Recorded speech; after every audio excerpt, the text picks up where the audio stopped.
함께 기도하시겠습니다.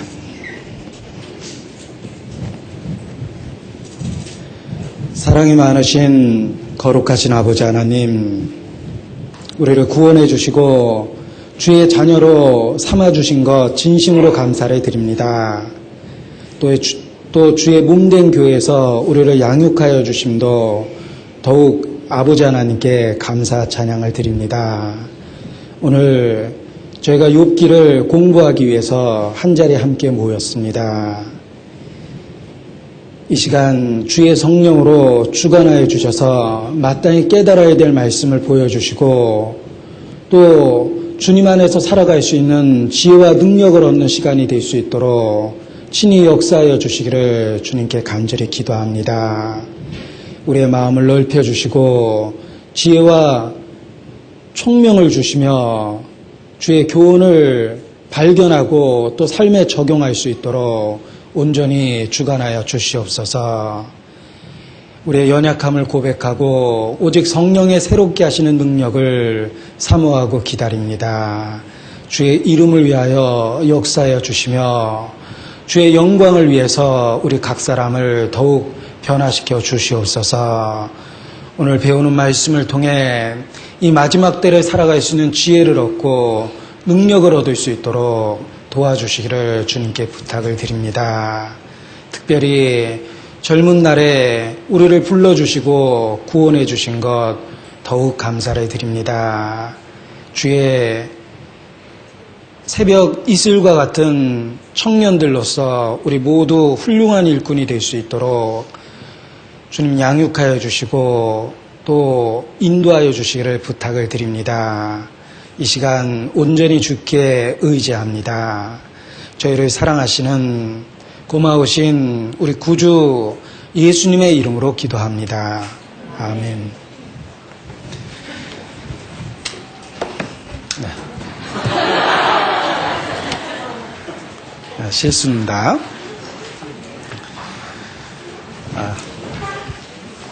여기 1장 말씀 찾겠습니다. 욥기. 네. 구약성경 욥기 1장 1절 말씀입니다.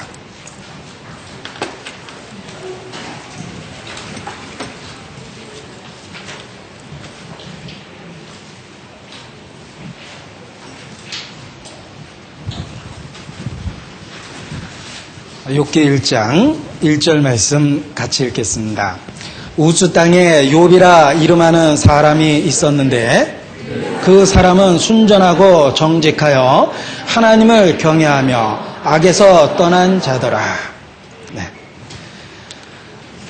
성경 아카데미 드디어 17권의 역사서 공부를 마쳤습니다. 그리고 이제 시가서를 공부하게 되었는데 5권의 시가서 중에 첫 번째 책인 오늘 욥기를 같이 공부하게 되었습니다. 역사서는 이스라엘 역사를 중심으로 기록되어 있습니다. 역사적 사건을 중심으로 기록되어 있는데 시가서는 좀 더 개인적이고 우리 내적인 문제를 다루고 있다, 이렇게 말할 수 있습니다. 기록된 형식이 시의 형식으로 기록되었기 때문에 시가서다라고 부르고 있는데 그 내용이 개인적이며 또 내적 문제를 다루고 있기 때문에 체험서다라는 또 다른 말로 표현하기도 합니다. 바로 이 구약의 5권의 시가서, 곧 체험서가 있으며 그 첫 번째 책이 욥기입니다. 그런데 이 5권의 시가서를 분석해 보면 우리에게 어떤 영적인 진보를 나타내는 교훈을 주고 있다는 것을 알 수가 있습니다. 욥기는 어떤 자아의 죽음에 대한 그 교훈을 담고 있습니다. 하나님 앞에 자기 자신에 대한 포기를 의미하는 그런 교훈이 있습니다. 그리고 이어지는 시편에는 하나님과 함께 동행하는 삶에 대한 기록이 있습니다. 그리고 잠언은 세상을 살아가는 지혜를 우리에게 줍니다. 그리고 이어지는 전도서는 헛되다라는 말의 연속, 반복을 통해서 우리에게 진정한 삶의 목표가 해 아래 둘 것이 아니라 궁극적이고 영원한 것에 삶의 목표를 두어야 된다라는 교훈을 전도서가 해주고 있습니다. 우리의 삶의 목표가 영원한 세계다라는 것을 전도서가 가르쳐 줍니다. 그리고 아가서는 얼핏 남녀 간의 사랑을 기록한 것처럼 보이지만 그리스도와의 그 친밀한 교제를 사실 의미하고 있는 것입니다. 남녀 간의 깊은 사랑처럼 그리스도와의 그 친밀한 교제가 아가서에 묘사되어 있습니다. 이것이 5권의 시가서입니다. 그런데 지금 말씀드린 그 내용을 이렇게 정리를 해보면 어떤 영적인 진보, 발전 단계가 있다는 것을 알게 됩니다. 우리가 하나님 앞에서 자기 자신의 미천함, 약하고 천함을 발견하고 자기 자신에 대한 어떤 그 자아의 죽음을 교훈으로 얻게 됩니다. 그리고 오직 하나님 중심의 신앙을 갖게 되는데 욥기가 그것을 가르쳐 줍니다. 그리고 이어서 하나님과 동행하는 시편, 그 하나님과 동행하는 체험에 대한 기록들이 있고 세상을 살아가는 지혜를 주시며 삶의 목표를 영원한 것에 두게 하시며 그리고 하나님과의 아주 내적인 친밀한 교제에 들어갈 수 있도록 이렇게 인도하십니다. 결국은 시가서 5권의 성경이 잘 배치되어 있고 우리의 영적인 진보, 우리가 마땅히 걸어가야 될 성장 단계를 보여주는 것이다. 이렇게 말할 수 있습니다.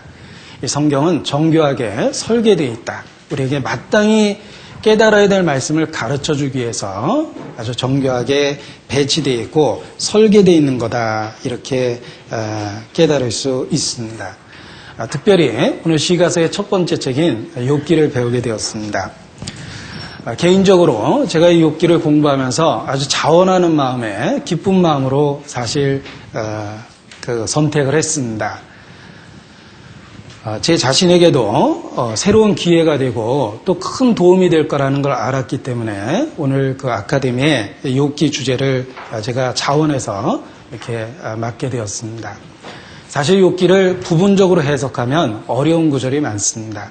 우리만 어렵게 느끼는 것이 아니라 성경을 전문으로 평생을 공부한 학자들도 욥기를 아주 어렵게 여기고 있습니다.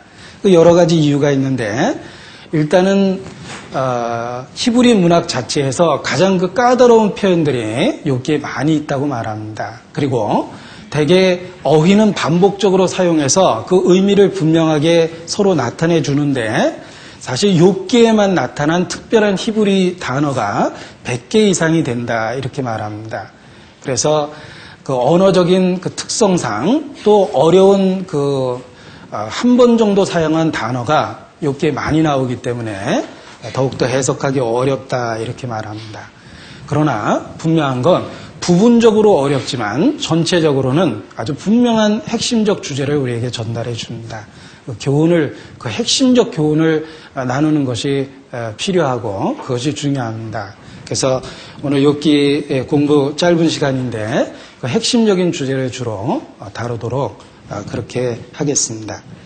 자, 오늘 일찍 오신 분을 위해서 정말 성경을 읽는데 최고의 비결을 하나 알려드릴까 합니다. 오늘 일찍 잘 오셨습니다. 성경을 한눈에 볼 수 있는 방법이 있습니다. 제가 웬만하면 공개를 안 하는데 이 성경을 한눈에 볼 수 있는 방법은 성경을 약간 간격을 둬서 한쪽 눈을 감고 보면 한눈에 보입니다. 무슨 특별한 기대를 하신 분이 있다면 아직 성경 공부하는 방법을 잘 모르시는 겁니다. 왜냐하면 공부의 왕도가 어딨냐. 그죠? 꾸준히 열심히 집중적으로 하면 된다라고 말하는데 성경도 그렇습니다. 무슨 비결이 있다라는 말에 속지 말라고 말씀을 드렸습니다.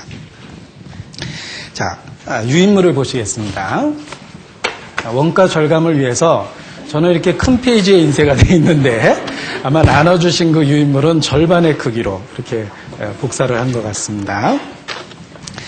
자, 일반적 개요의 첫 번째입니다. 명칭이라는 부분입니다. 본서의 명칭은 주인공인 욥의 이름을 따서 붙인 것이다. 욥기의 배경은 우주라고 되어 있는데 그 우주라는 지역이 북부 아라비아 지역이며 그 지역의 아랍어를 사용하는 그 배경을 고려해 봤을 때 회개하다 돌아오다라는 아랍어 아바에서 그 이름을 땄을 것이다 이렇게 보는 겁니다. 그렇게 보았을 때 욥이라는 그 이름 자체가 회개하는 자, 하나님께 돌아오는 자 이런 의미를 갖고 있습니다. 아주 교훈적이죠. 욥기 전체가 갖고 있는 주제와 일치하고 있습니다. 욥, 그 이름 자체가 회개하는 자, 하나님께 돌아오는 자, 자기 중심적인 삶에서 벗어나서 하나님께로 돌아오다라는 그런 그 의미를 욥이라는 이름 그 자체가 갖고 있습니다. 자, 이 욥기가 언제 기록되었을까라고 이야기했을 때 많은 성경학자들은 가장 오래된 성경일 것이다라고 의견의 일치를 봅니다. 가장 오래된 성경이 모세오경, 토라라고 일컬어지는 창세기를 비롯한 앞에 5권의 책입니다. 그런데 그 토라보다 더 먼저 기록된 것이 욥기일 것이다 라고 얘기합니다. 일단 그 사건이 일어난 시대적 배경이 바로 모세보다 500년 앞선 아브라함, 이삭, 야곱과 같은 그 족장 시대를 배경으로 하고 있기 때문에 그렇습니다.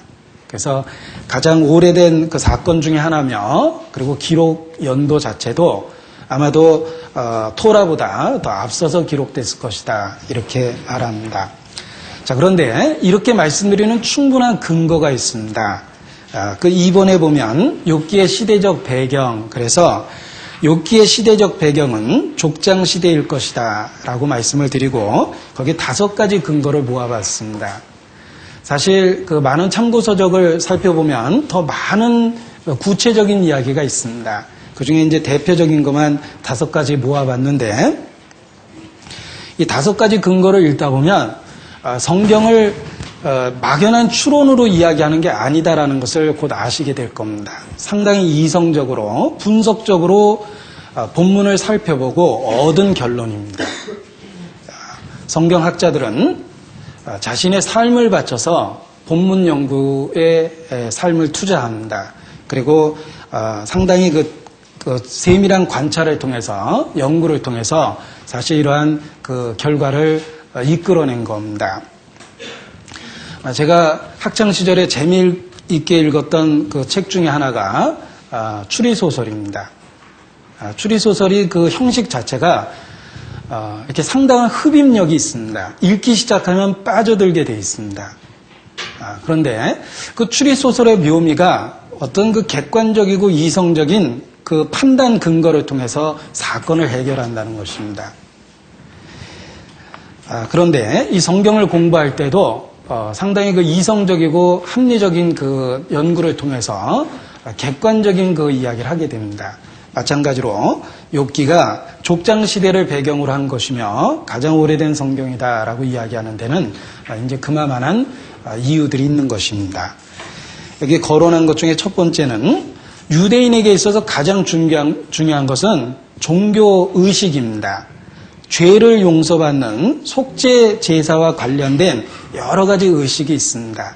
제사장 규례라든지 율법이라든지 성막이라든지 또는 절기 등과 같은 그 종교적 규례가 있는데, 그런 것에 대한 언급이 전혀 없다라는 것은 하나님이 모세에 의해서 종교적 규례를 주기 훨씬 이전 시대일 것이다라는 그런 그 근거를 제공하게 됩니다.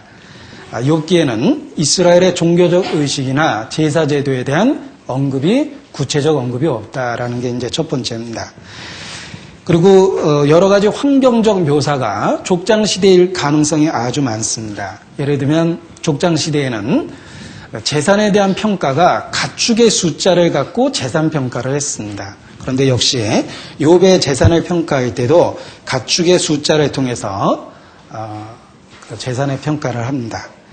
그리고 스바 족속과 갈대아 족속이 욥의 자녀들을 죽이게 되는데, 그 스바 족속과 갈대아 족속이 후대에는 정착 생활을 했지만 이제 고대 초기에는 유목 생활을 했고 또 돌아다녔고, 그들에 의해서 욥의 종과 자녀가 살해된 것이다 이렇게 말할 수 있습니다. 그리고 욥이 회복된 이후에 140년을 더 살았다라는 기록이 있습니다. 욥이 재난을 당할 때 몇 살이었을까?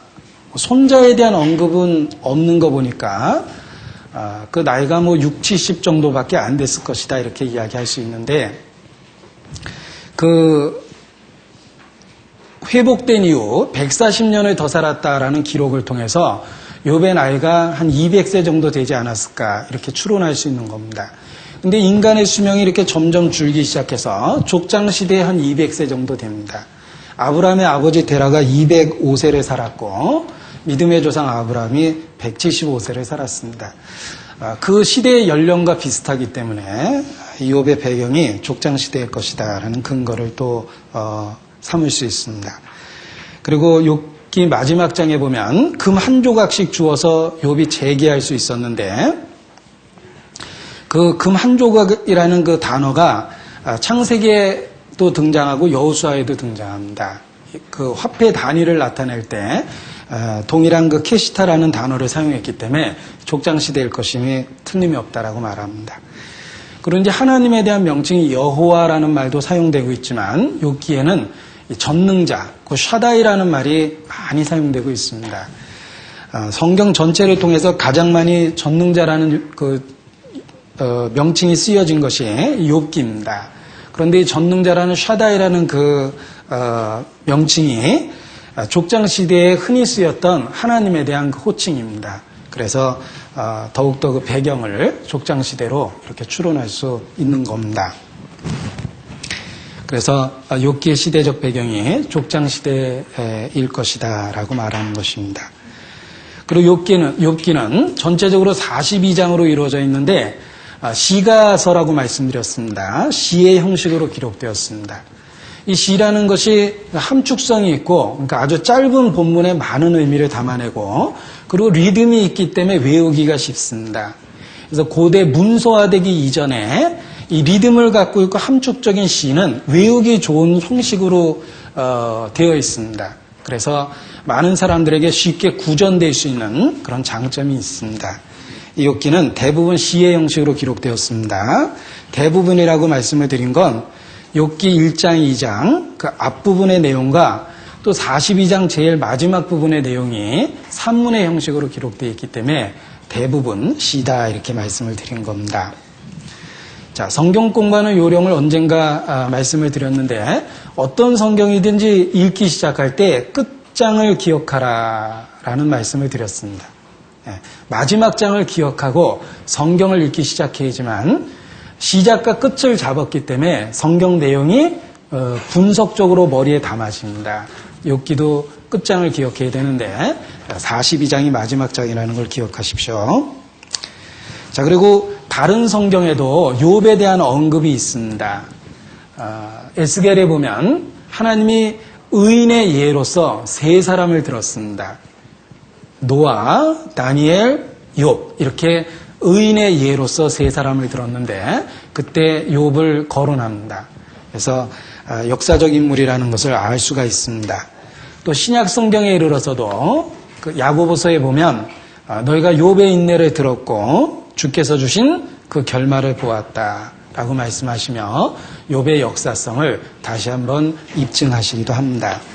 우리는 이러한 그 또 다른 성경에 언급된 욥의 이야기를 통해서 욥이 역사적 실제적 인물이라는 것을 알 수가 있는 것입니다. 욥의 역사성, 실제성을 강조하는 것은 거기에 담겨져 있는 교훈도 실제 우리와 적용할 수 있다는 것을 일깨우기 위해서입니다. 어떤 가상의 이야기는 현실 세계에 있는 우리에게 적용하기 어려운 것이 있습니다. 그러나 실제 역사 현장에서 있었던 이야기는 같은 역사라는 무대에 있는 우리에게 적용할 수 있는 이야기입니다. 욥의 이야기가 아주 드라마틱합니다. 마치 꾸며낸 이야기처럼 보이지만 욥의 역사성을 입증함으로 인해서 하나님이 우리에게도 욥에게 하신 동일한 일을 할 수 있다는 걸 우리가 믿을 수 있는 것입니다. 자, 유인물 2페이지 5번에 보면 욥기에 등장하는 주요 인물 6명을 도표를 만들어 봤습니다. 자, 욥기를 갖고 영화를 만든다면 중요한 인물 6명이 등장을 해야 됩니다. 우리가 만일 영화 제작자라고 가정을 해보죠. 만일 욥기를 영화로 만든다면 일단 적정한 배우를 캐스팅해야 되겠습니다. 제 생각에는 욥은 그래도 한국 영화계를 대표하는 신성희 씨가 맡았으면 좋겠고 욥의 아내는 당연히 이제 엄앵란 씨가 될 겁니다. 그리고 젊은 선지자 엘리후는 아무래도 영화가 영화니만큼 배용준이나 장동건을 쓰는 게 낫겠다. 이런 생각을 해봤습니다. 그 욥의 세 친구는 누구를 할까? 제작비를 아끼기 위해서 우리 중에 누군가를 캐스팅했으면 좋겠다 그래 생각을 하는데, 자, 여러분 마음속에 욥의 세 친구가 되면 어울릴 만한 사람이 이 사람이다 라고 한번 마음에 추천을 해보십시오. 만약에 추천이 돼서 여기 세 사람이 쓰게 된다면 가장 큰 수치로 여겨야 됩니다. 왜냐하면 욥의 세 친구는 고통을 준 친구들이기 때문에 그렇습니다. 그 친구는 말만 하면 내가 상처가 받았어, 어울려, 뭐 이런 대상이 된다면 정말 반성을 해야 되겠죠. 캐스팅되지 않도록 이렇게 삶을 잘 하나님 앞에 살아가야 되겠습니다. 그리고 욥기 마지막에 보면 욥의 세 딸에 대한 이야기도 있습니다. 욥의 세 딸이 상당한 미모를 갖췄다라고 성경에 표현되어 있습니다. 욥의 딸들이 얼짱이었더라. 이렇게 기록되어 있는 건 아니고요. 욥의 딸들처럼 아리따운 여자가 없었더라. 이렇게 되어 있는데, 욥의 세 딸은 누가 연기하는 게 좋을까? 개인적으로 생각해 봤습니다. 물론 첫 번째 떠오르는 인물은 미모의 제 아내와, 그리고 두 번째, 역시 아내의 미모를 본받은 우리 딸이 생각이 났습니다. 근데 세 번째가 도저히 생각이 나지 않아서 이 중에 한 분을 고를까 했는데, 아무래도 제가 여장하는 게 더 나을 것 같아서 이렇게 캐스팅하기로 했습니다. 자, 한 장을 넘겨서 2페이지입니다. 욥기의 주제와 목적입니다. 자, 이 욥기의 주제는 사실 우리가 신앙생활 하면서 평생 고민하는 문제를 주제로 갖고 있습니다. 그것이 바로 고난입니다. 인생은 고난을 위하여 났다. 불티가 위로 나름 같으니라. 수고하고 무거운 짐진 자들아 라고 이렇게 표현하셨는데, 이 고난은 우리가 살아있는 동안 절대로 피할 수 없는 겁니다. 인생은 일평생을 어두운 데서 먹으며 번뇌와 병과 분노가 저에게 임한다라고 표현하신 것처럼 우리는 평생 짐진 듯 탄식하며 인생을 살 수밖에 없습니다. 인생은 고난을 위하여 났기 때문에 그렇습니다.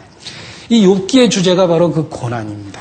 따라서 우리가 평생 생각할 수밖에 없는 주제이기 때문에 이 욥기가 우리에게 큰 도움이 되는 겁니다.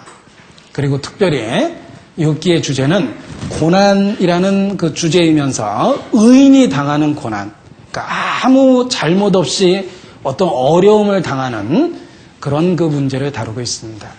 하나님 뜻대로 살려고 하는 성도들이 세상에서 고난과 핍박과 오해를 받습니다. 반면에 위선적이고 이중 생활을 하고 있는 그런 단순한 종교인들이 세상에서 인정을 받고 좋은 평가를 받기도 합니다. 그리고 우리가 살아가고 있는 세상을 보면 하나님 뜻대로 살려고 하는 많은 사람들이 고난의 연속 중에 있습니다. 반면에 적당하게 타협된 사람들이 나름대로 인생을 즐기면서 사는 것을 보게 됩니다. 우리는 마음에 강한 의심을 갖게 됩니다. 도대체 왜 이런 일이 있는 것일까? 의인이 당하는 고난, 그것이 어떤 의미가 있는 것일까? 왜 악인이 잘 되는 것일까? 우리는 삶 속에서 틀림없이 이런 문제를 갖고 고민하게 되어 있습니다. 욥기가 바로 그 문제를 다루고 있습니다. 의인이 당하는 고난, 이것이 욥기의 주제입니다. 따라서 누구나에게나 관심을 주고 또 사실 큰 도움이 되는 그 교훈이 욥기에 있습니다. 제가 오늘 주제하고 어울리는 찬송가를 찾아봤습니다. 그래서 창작 복음성가 중에 한 곡을 골라봤는데 그 가사 자체가 하나의 메시지이기 때문에 긴 곡이지만 소개를 해드릴까 합니다. 제가 직접 불러드릴까 했는데 저는 오케스트라 반주가 없으면 노래가 안 되더라고요. 그래서 할 수 없이 여기 영상을 통해서 그 노래를 소개시켜드릴까 합니다. 가사를 마음에 새겨보시기 바랍니다.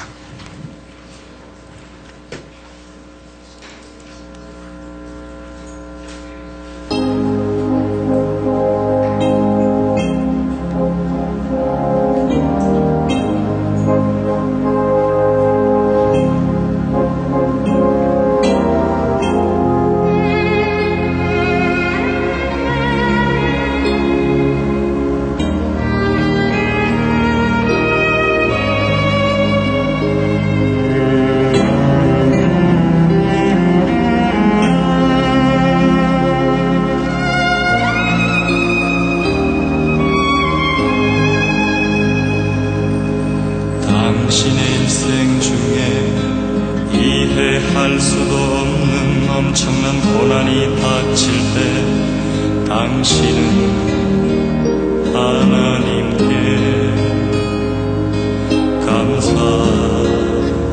감사하십시오. 뼈를 깎고 살을 내리는 고통 후에 아름다운 진주가 탄생되듯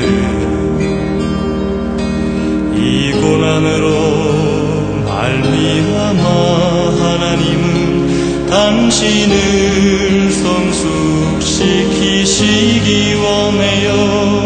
때론 남녀으로부터 불어오는 따스한 봄 기운처럼 때론 한여름 몰아치는 괴로한 폭풍우처럼 그 시험은 당신에게 다가올 것입니다. 아무도 하나님 외보묘하신 뜻을 알 순 없어요.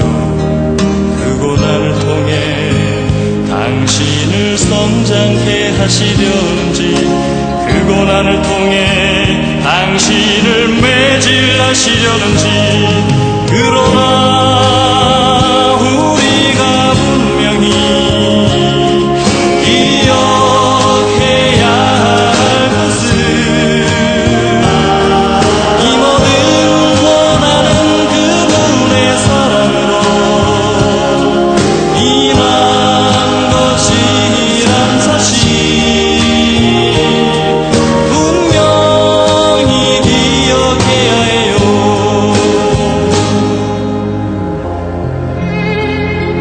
우리는 너무나 어리석어서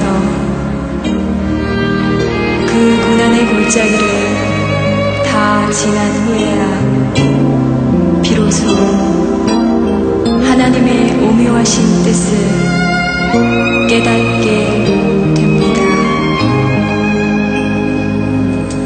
우리의 이 작은 머리로서는 일일이 그 뜻을 헤아릴 수 없어서 때로는 불평하고 하나님께 원망을 하기도 합니다. 그러나 그럴 때도 우리 주님은 빙긋이 웃으시며 지켜보시고 우리의 절부지 어리석음을 용서하여 주시길 원하시지요.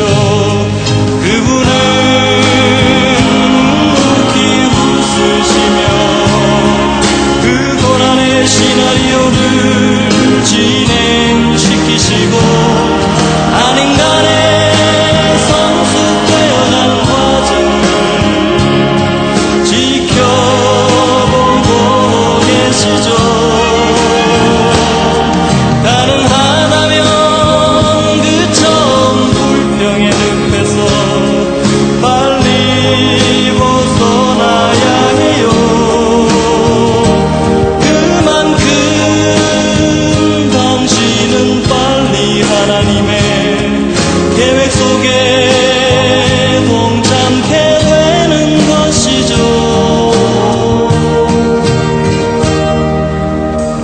즐거움했던 그 고난이 맞이하면 당신은 조용히 거울 앞에 서서 그 안에 머물러 있는 또 하나의 당신의 모습 겸손한 마음으로 바라보세요. 어쩌면 멀고 흠도 차해지고 초췌해졌을지라도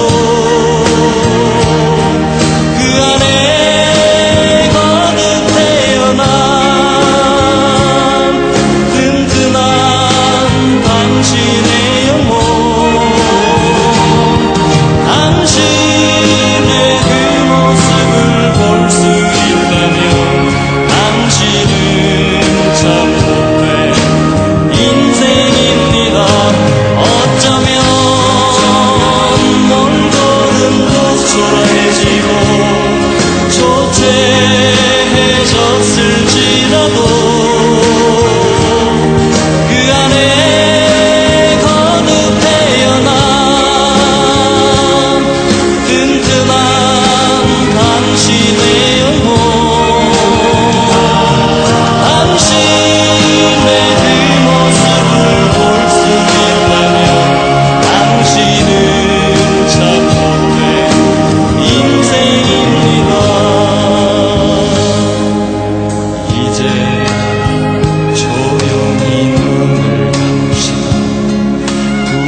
욥기는 의인이 당하는 고난이라는 주제를 갖고 있습니다. 그리고 그 의인이 당하는 고난에 대한 답은 하나님의 선한 목적이 있답니다. 구체적인 고난의 이유나 원인들에 대한 설명은 없습니다. 그런데 중요한 것은 우리가 그 고난의 과정을 겪어내면서 그 문제를 해결하기 위해서 믿음의 씨름을 하면서 그 과정 중에서 깨닫게 되는 것이 있습니다. 하나님은 그 과정을 통해서 우리를 새롭게 만들어 가십니다. 욥기를 배워보면 고난의 원인을 구체적으로 설명하진 않습니다. 그러나 그 문제를 해결하려고 고민하면서 믿음의 씨름을 하게 되고 그 과정을 통해서 성장하게 되는 겁니다. 자, 이것이 아주 중요합니다. 어떤 해답을 제시하는 것보다는 해답을 얻기 위한 과정 자체에서 신앙의 성장을 이루시는 겁니다. 그래서 우리 자신도 어떤 문제가 있을 때 그 문제를 해결하려는 과정 속에서 그 답을 미처 찾지 못하고 하나님 앞에 사실 갈 수도 있습니다. 그러나 그 답을 찾으려는 과정 그 자체가 우리의 신앙의 성장을 만들어낸다라고 말할 수 있는 겁니다. 바로 욥기를 읽다 보면 이제 그러한 깨달음을 갖게 됩니다. 베드로 전서 1장 말씀을 찾겠습니다. 신약성경 베드로 전서 1장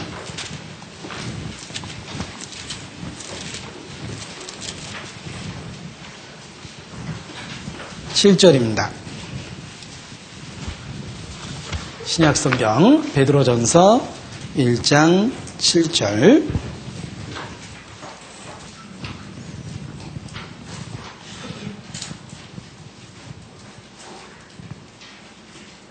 7절 같이 읽겠습니다. 너희 믿음의 시련이 불로 연단하여도 없어질 금보다 더 귀하여 예수 그리스도에 나타나실 때에 칭찬과 영광과 존귀를 얻게 하려 함이라. 자, 고난을 당하고 그 고난에 대한 해답을 얻고자 투쟁하는 과정 속에서 우리는 믿음의 시련을 겪게 됩니다. 아까 믿음의 씨름이라고 표현했는데 야곱이 야복강에서 천사와 씨름했던 모습처럼 우리는 어떤 문제를 찾기 위해서 우리 내적인 믿음의 씨름을 하게 됩니다. 그리고 그 과정을 통해서 신앙이 성장되고 성숙되는 겁니다. 그것이 믿음의 시련인데 그 결과로서 칭찬과 영광과 존귀를 얻게 될 거다라고 말씀하십니다. 이것이 이제 삼중의 면류관이다라는 이렇게 주석을 붙입니다.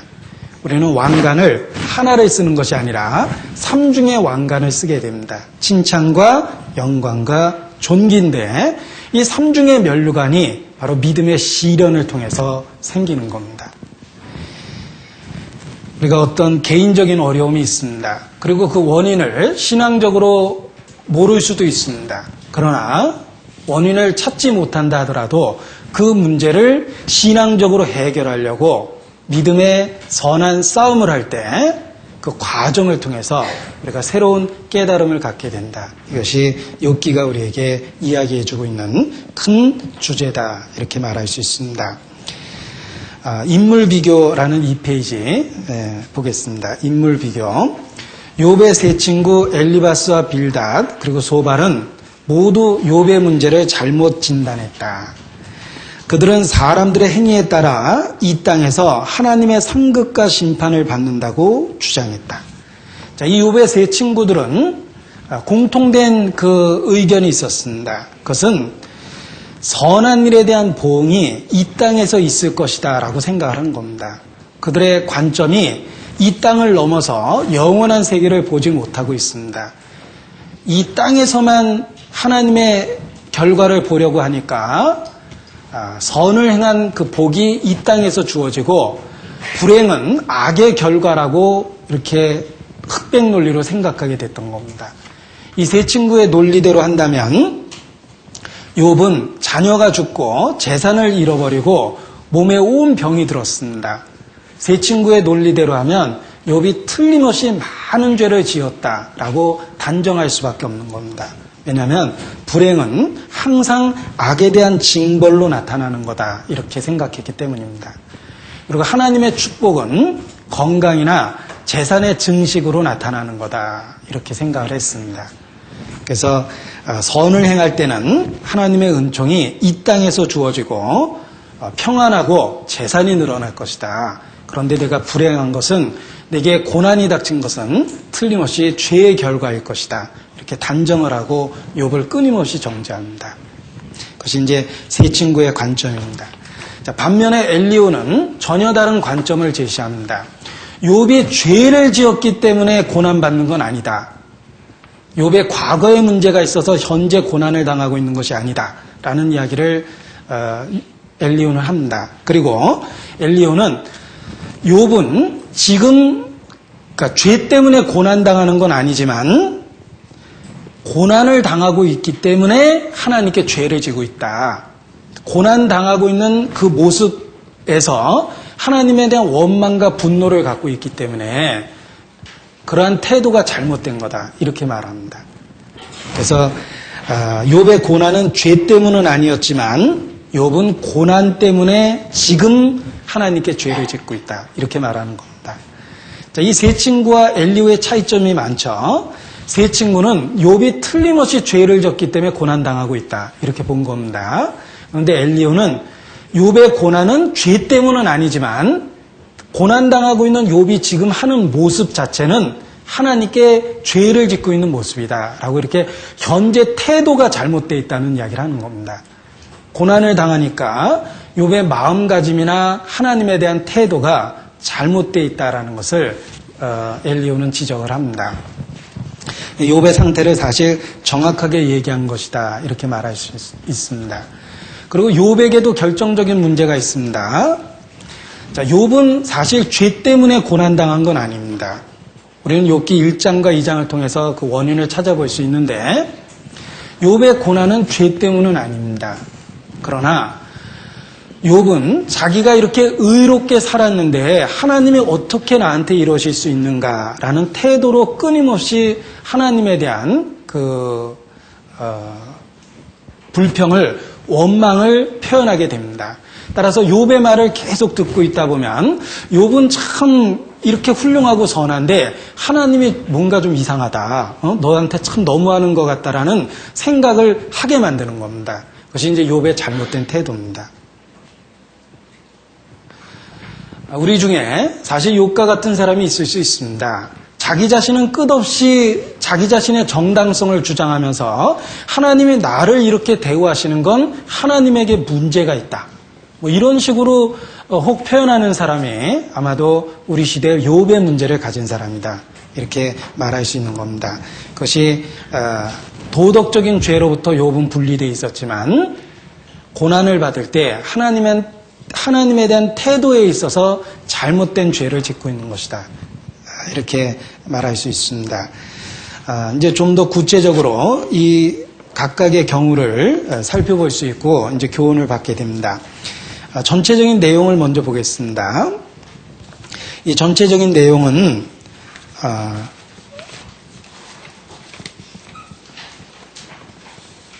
6페이지에 욥기의 내용 지도라는 것이 있습니다.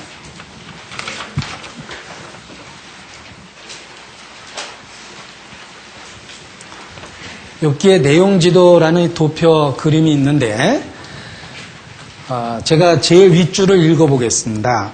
신정론적 모순 상황에 대한 욥과 친구들 간의 변론 및 하나님의 선언을 통한 하나님의 절대 주권과 인간 한계 논증 및 절대 신앙 요청. 자, 이걸 한 번 읽고 이해할 수 있는 분은 상당한 고급반으로 바로 옮기셔야 되겠습니다. 그런데 사실 이 말은 하나하나 분석해보면 의미를 이해할 수 있지만 한 번 쭉 읽어서 이렇게 직독직해가 되지는 않습니다. 그런데 이 복잡한 내용을 정리하려고 하다 보니까 이런 그 어려운 문장을 쓰게 됐다라고 생각을 합니다. 이 긴 문장을 사실 하나하나 줄여서 보면 조금은 이해가 쉽습니다. 세 문장으로 이제 나눠보면 신정론적 모순 상황에 대한 욥과 친구들 간의 변론. 이게 이제 첫 번째고요. 그리고 하나님의 선언을 통한 하나님의 절대 주권. 그리고 세 번째는 인간 한계 논증 및 절대 신앙 요청. 이렇게 사실 내용을 구별해 보면 이제 중급반이 이해할 수 있는 이런 수준이 됩니다. 그리고 이제 구체적인 내용들을 이제 배워봐야 되는데, 전체적인 흐름이 보이기 때문에 이 도표를 그대로 인용을 해봤습니다. 일단 전체 42장까지 보입니다. 그 다음에 1장, 2장에는 욥의 고난에 대한 그 원인이 사실 기록되어 있습니다. 그리고 그 세 친구의 변론을 쭉 기록하는데 31장까지 이제 세 친구의 변론 및 욥의 독백 이런 것들이 나옵니다. 그런데 3장부터 31장까지 그 긴 내용 중에 중간에 삽입한 장이라고 보이는 28장이 있습니다. 이 28장은 지혜에 대한 그 찬양을 하고 있습니다. 따라서 답을 어떻게 얻을 것인지 얼핏 중간에 계시를 한 겁니다.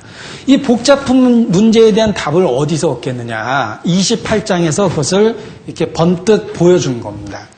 지혜가 필요하다는 거죠. 지혜가 어디서 올 것이냐? 그 지혜는 하나님께로부터만 온다. 답은 하나님께 찾아야 된다라는 이야기를 28장 중간에 이렇게 앞으로 전개될 이야기를 이렇게 번뜩하고 보여준 겁니다. 그리고 하나님이 등장하기 전에 엘리후가 등장하죠. 엘리후는 32장부터 37장까지 등장합니다.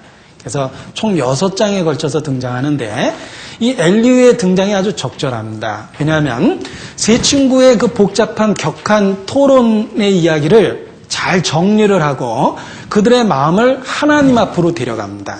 하나님의 또 다른 관점이 있다. 너희가 전혀 생각지 못하는 하나님의 계획이 있다는 걸 엘리후가 일깨워주면서 하나님이 나타날 수 있는 배경을 예비 작업을 해주는 겁니다.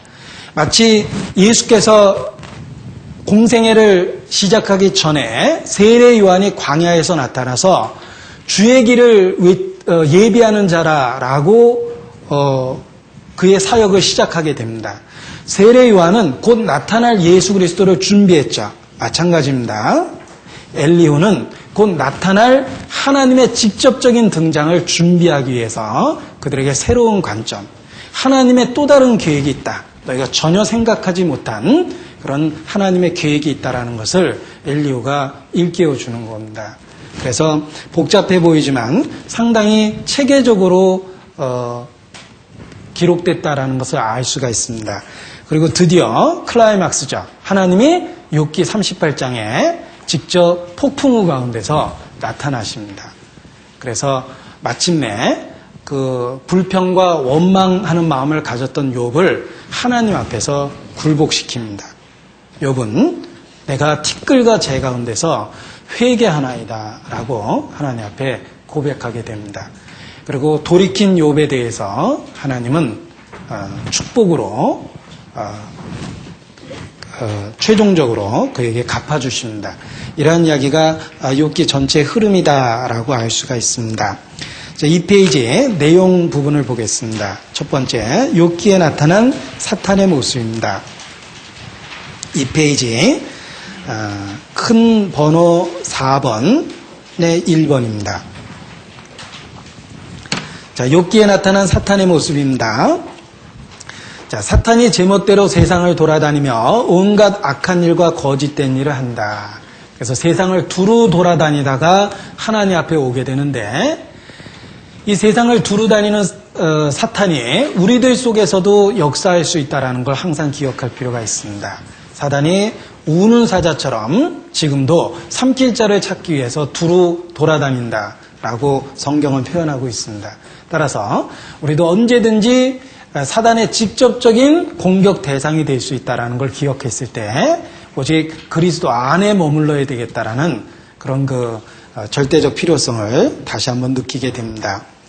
이 사단이 세상을 두루 다녔다는 것은 우리에게도 언제든지 찾아올 수 있다는 것입니다. 자, 그러나 사단을 그러니까 과대평가해도 안 되지만 과소평가하는 것도 안 됩니다. 정확하게 적의 실체를 파악하는 것이 필요합니다. 우리는 때로 헐리우드 영화에 오염돼서 악령에 대한 어떤 큰 그 힘을 공포감 속에서 느낄 때가 있습니다.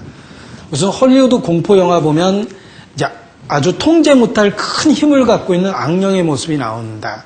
그러나 사실 성경을 통해서 살펴본 사탄은 하나님에 의해서 철저하게 통제되어 있는 상태에서 역사합니다.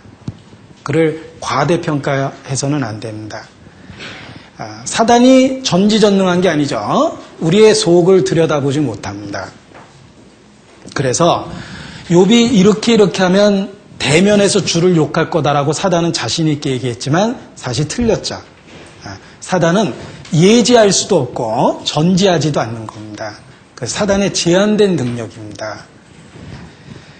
그리고 사단은 여기저기 돌아다녔다라는 표현 속에서 어떤 그 하나님의 능력 중에 하나가 편재거든요. 어느 곳에서나 있다라는 뜻인데 사단은 편재하지는 않는 것입니다.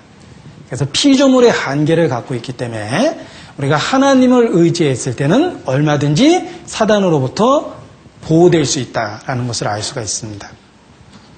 그래서 잘못된 선악의 구조는 마치 사단이 하나님과 대등한 위치에서 전쟁을 벌이는 것처럼 이렇게 생각을 하는데 성경적이지 않습니다. 사단은 피조물이며 제한된 능력을 갖고 있고 하나님의 철저한 통제를 받고 있다는 걸 기억해야 됩니다.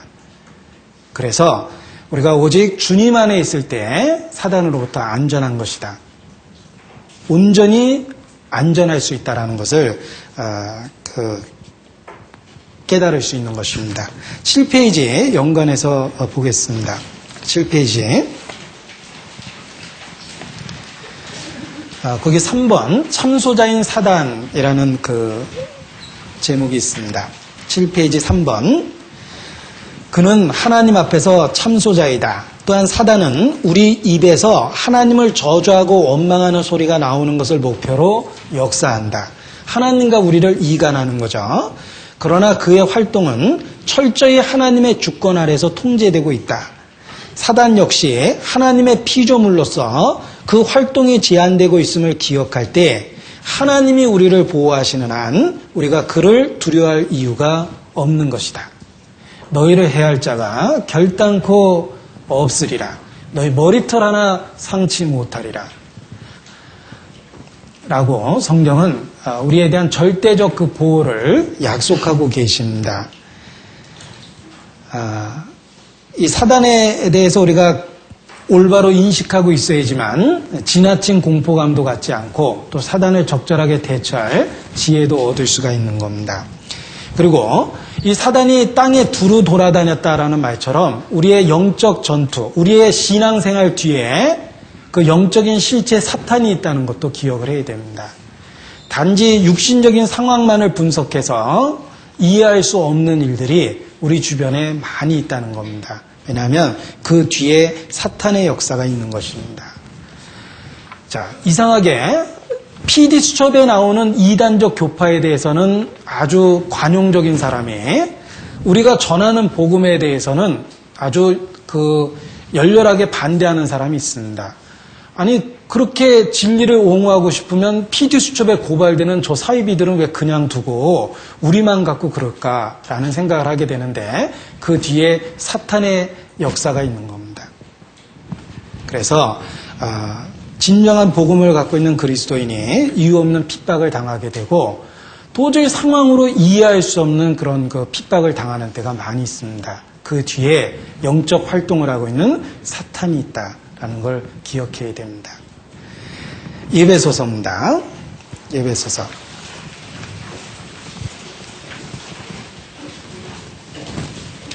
6장 12절입니다. 에베소서 6장 12절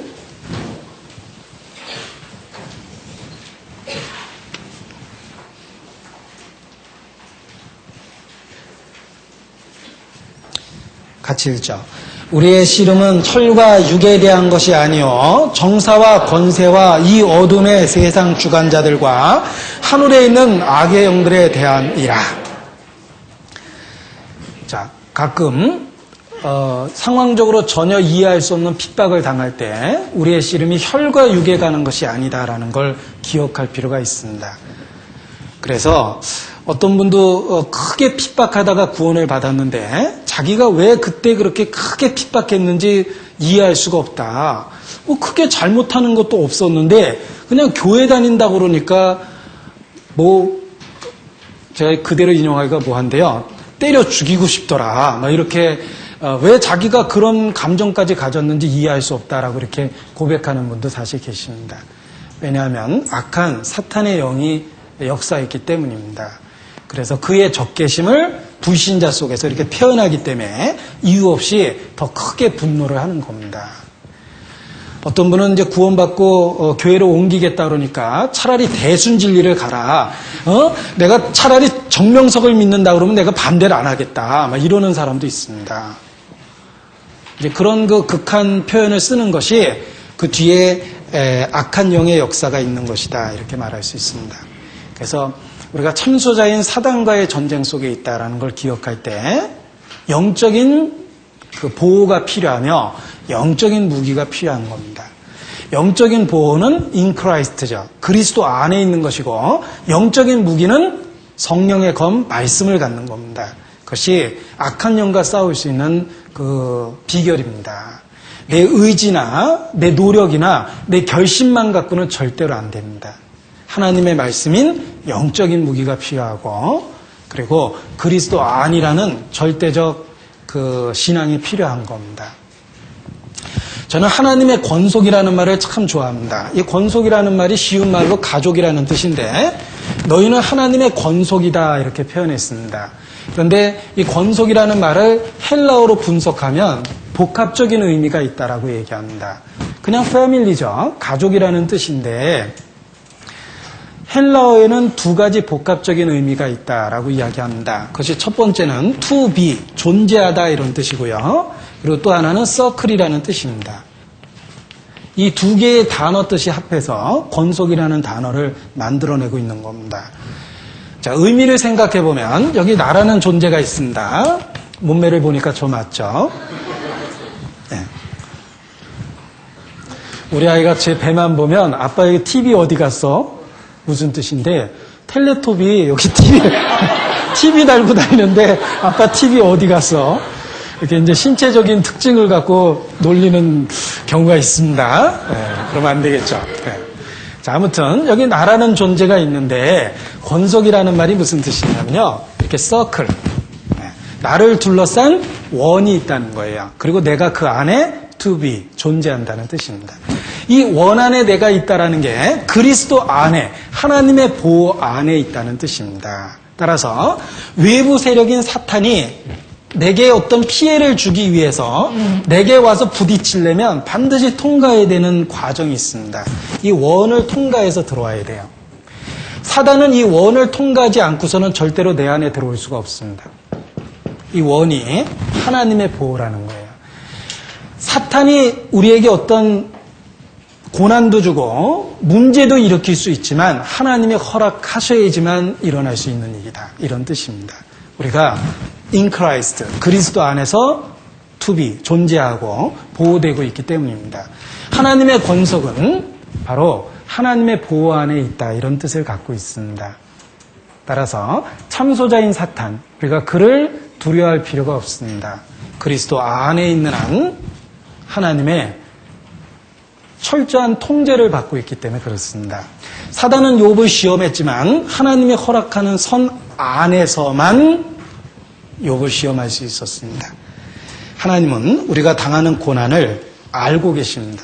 하나님이 알고 계시다라는 말은 하나님에게 해결책이 숨겨져 있다 이런 뜻입니다. 그래서 사단에 대해서 우리가 담대함을 가질 수가 있는 것입니다. 자, 이 페이지 시련의 성격이라는 두 번째입니다. 반가로 두 번째. 욥기 1, 2장을 보면 욥의 10자녀가 다 죽습니다. 재산을 순식간에 다 잃어버립니다. 그리고 뿐만 아니라 몸에 그 질병도 생기죠. 그래서 몸에 악창이 생겨서 그 가려움증 때문에 기왓장을 갖고 몸을 이렇게 긁는 모습이 나타납니다. 이 욥은 많은 시련을 당했는데 그 시련의 성격을 분석해 보면 스바 사람과 갈대아 사람들의 습격이 있었습니다. 그러니까 사람에 의해서 당한 고난이 있고 또 초자연적인 불이 하늘로부터 내려오거나 대풍이 불어가지고 종과 자녀들이 죽게 됩니다. 그러니까 자연적인 재해도 있었습니다. 욥이 당한 고통은 스바 사람들이나 갈대아 사람들처럼 사람들에 의한 고통을 받았고 또 초자연적인 불과 같은 재난을 당했고 대풍과 같은 자연적 재해도 당했고 악창과 같은 질병도 당한 거죠. 자, 우리가 겪게 되는 환난도 대부분 이런 종류입니다. 자연에 의해서 피해를 당하거나 또는 어떤 육신적인 질병에 걸리거나 또는 어떤 거친 하나님을 모르는 사람들에 의해서 고통을 받기도 합니다. 이것이 우리에게 주어지는 고난의 성격이며 욥에게 주어졌던 고난의 성격과 동일합니다. 단지 욥은 그 고난을 더 크고 심하게 당했고 한꺼번에 당했다는 것뿐이죠. 우리도 살다 보면 이 비슷한 고난을 이렇게 당하게 됩니다. 그러나 모양은 달라도 하나님에 의해서 통제되고 있다. 그 모든 고난들은 단지 하나님의 수단과 도구가 될 뿐이다. 하나님이 허락하셔서 그 일이 일어나는 거다. 이렇게 말할 수 있는 것입니다. 사실 하나님은 세상에 대한 절대적인 주권을 갖고 있기 때문에 이 세상에 있는 모든 것을 통해서 자신의 역사를 이루십니다. 한 예를 들면 출애굽할 때 메뚜기가 온 애굽에 몰아닥쳤습니다. 메뚜기 재앙이 일어났는데 그 메뚜기 재앙이 어떻게 일어났냐? 동풍이 불어서 메뚜기 떼를 애굽으로 불러온 겁니다. 자, 얼핏 생각하면 자연현상이죠. 야, 이거 하나님이 한 게 아니야. 이게 동풍이 불어서 바람 때문에 메뚜기 떼가 이리로 몰려온 거야. 라고 애굽 사람들은 분석했을 겁니다. 그러나 믿음을 갖고 있는 이스라엘 사람이 보기에는 하필 이때 동풍이 불었냐. 하나님이 동풍을 불게 해서 메뚜기 떼를 불러온 거다. 이렇게 봅니다. 이 자연현상 자체도 믿음의 눈으로 보면 하나님의 수단과 도구가 되고 있다는 겁니다. 하나님은 세상에 대한 절대적 주권을 갖고 있기 때문에 그렇습니다. 우리가 일상의 현상이라고 이야기하는 그런 믿음 없는 표현이 사실은 보이지 않는 하나님의 도구가 된 경우도 많다라는 겁니다. 요나의 경우는 어떻습니까? 하나님이 불순종하는 요나, 그 요나를 어떻게 돌이키게 하셨습니까? 하나님이 몇 가지 소품을 동원하셨습니다. 요나를 돌이키게 하기 위한 소품이 있는데 하나님이 요나를 돌이키게 하기 위해서 사용하신 도구들을 그 네 가지를 쓰시오 라고 우리가 혹시 시험을 보게 된다면 풀 수 있는지 모르겠습니다. 네. 첫 번째는 대풍, 바다에 큰 바람이 불죠. 그리고 큰 물고기를 준비하셔서 요나를 삼키게 합니다. 그리고 니느웨 성에 있을 때 하나님의 박넝쿨을 하나 자라게 해가지고 욥을 뜨거운 그 태양빛으로부터 이렇게 가려줍니다. 한 가지 더 있습니다. 벌레를 준비하셔가지고 박넝쿨을 갉아먹게 만들죠. 그러니까 욥이 그늘 마귀가 없어지니까 하나님 앞에 막 분노를 표현합니다. 자, 하나님이 욥을 돌이키게 하기 위해서 쓰신 것들을 보십시오. 대풍과 큰 물고기, 정말 대규모 프로젝트도 하시고 아주 작은 소품도 쓰셨죠. 박넝쿨과 벌레조차도 쓰셨다는 거예요. 우리는 큰 사건에 대해서는 하나님을 쉽게 인정합니다. 워낙 큰 사건이니까. 그런데 때로 벌레 같은 작은 소품들에 대해서는 하나님의 손길을 못 느낄 때가 있습니다.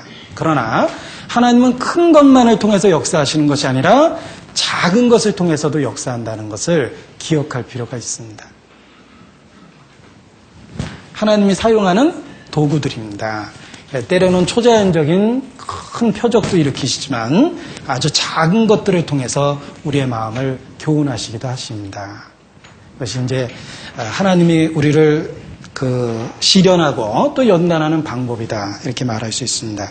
이 욥을 연단한 것도 사실 인생에 겪게 되는 일상적인 일들이죠. 적들의 침입 또는 바람이 부는 것, 또 몸에 병 나는 것.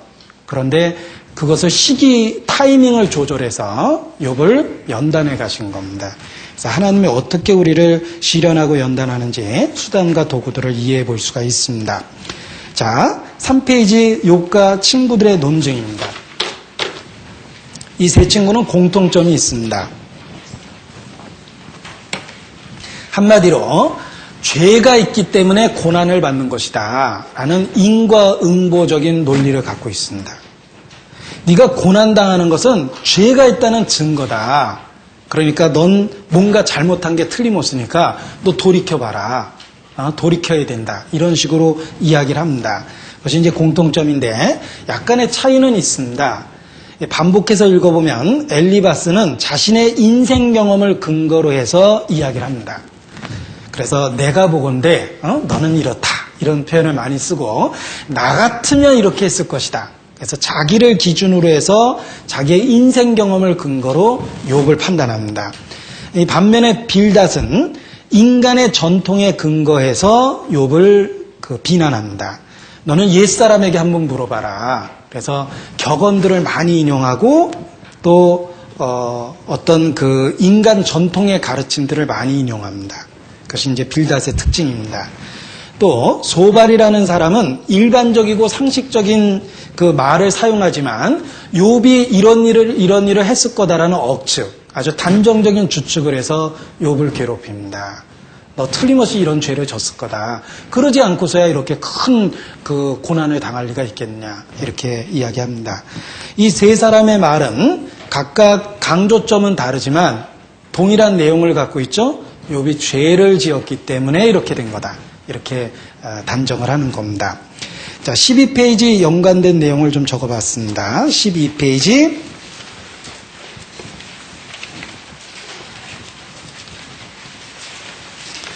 왜 이렇게 페이지가 왔다 갔다 하는가? 뭐 심오한 뜻이 있나 보다. 아닙니다. 준비 부족입니다. 12페이지입니다.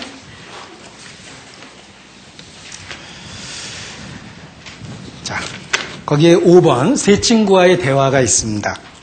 첫 번째 대화. 세 친구는 하나님은 올바른 자를 번영시키고 사악한 자를 벌하신다는 점에서 일치하게 말하고 있다. 그러나 욥은 자신은 올바른데 고통을 당하고 있다고 말한다. 이 세 친구는 죄가 있으니까 이렇게 됐다라고 계속 얘기하는 거죠. 이제 두 번째 대화. 엘리바스는 고통당하는 자는 악인만이라고 주장한다.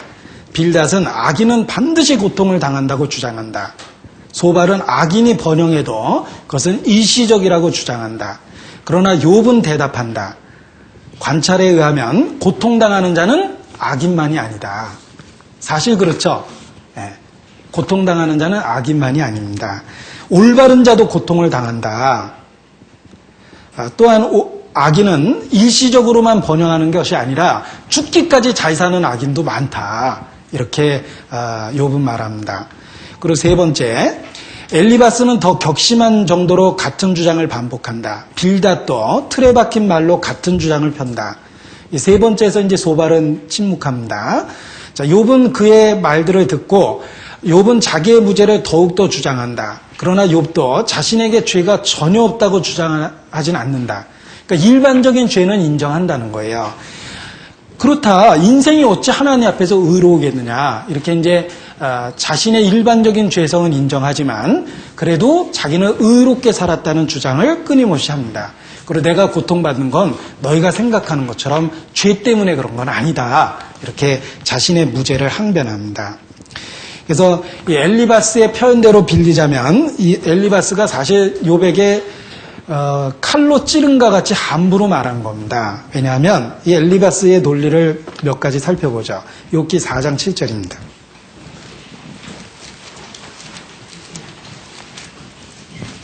욥기 4장 7절.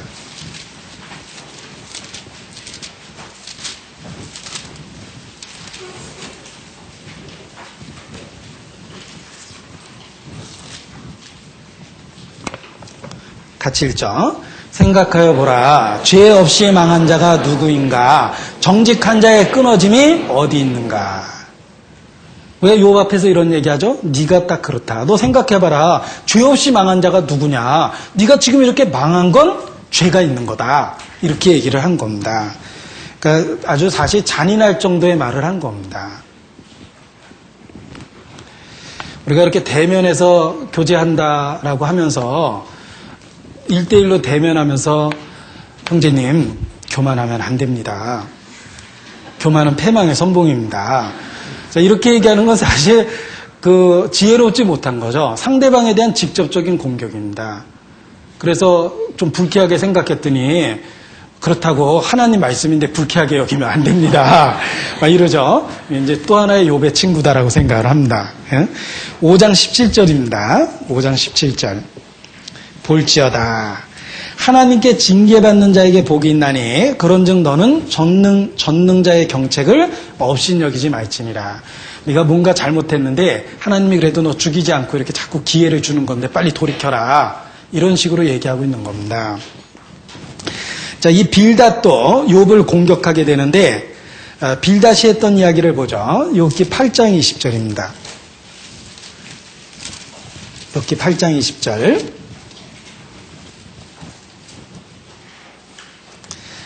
하나님은 순전한 사람을 버리지 아니하시고 악한 자를 붙들어 주지 아니하신즉.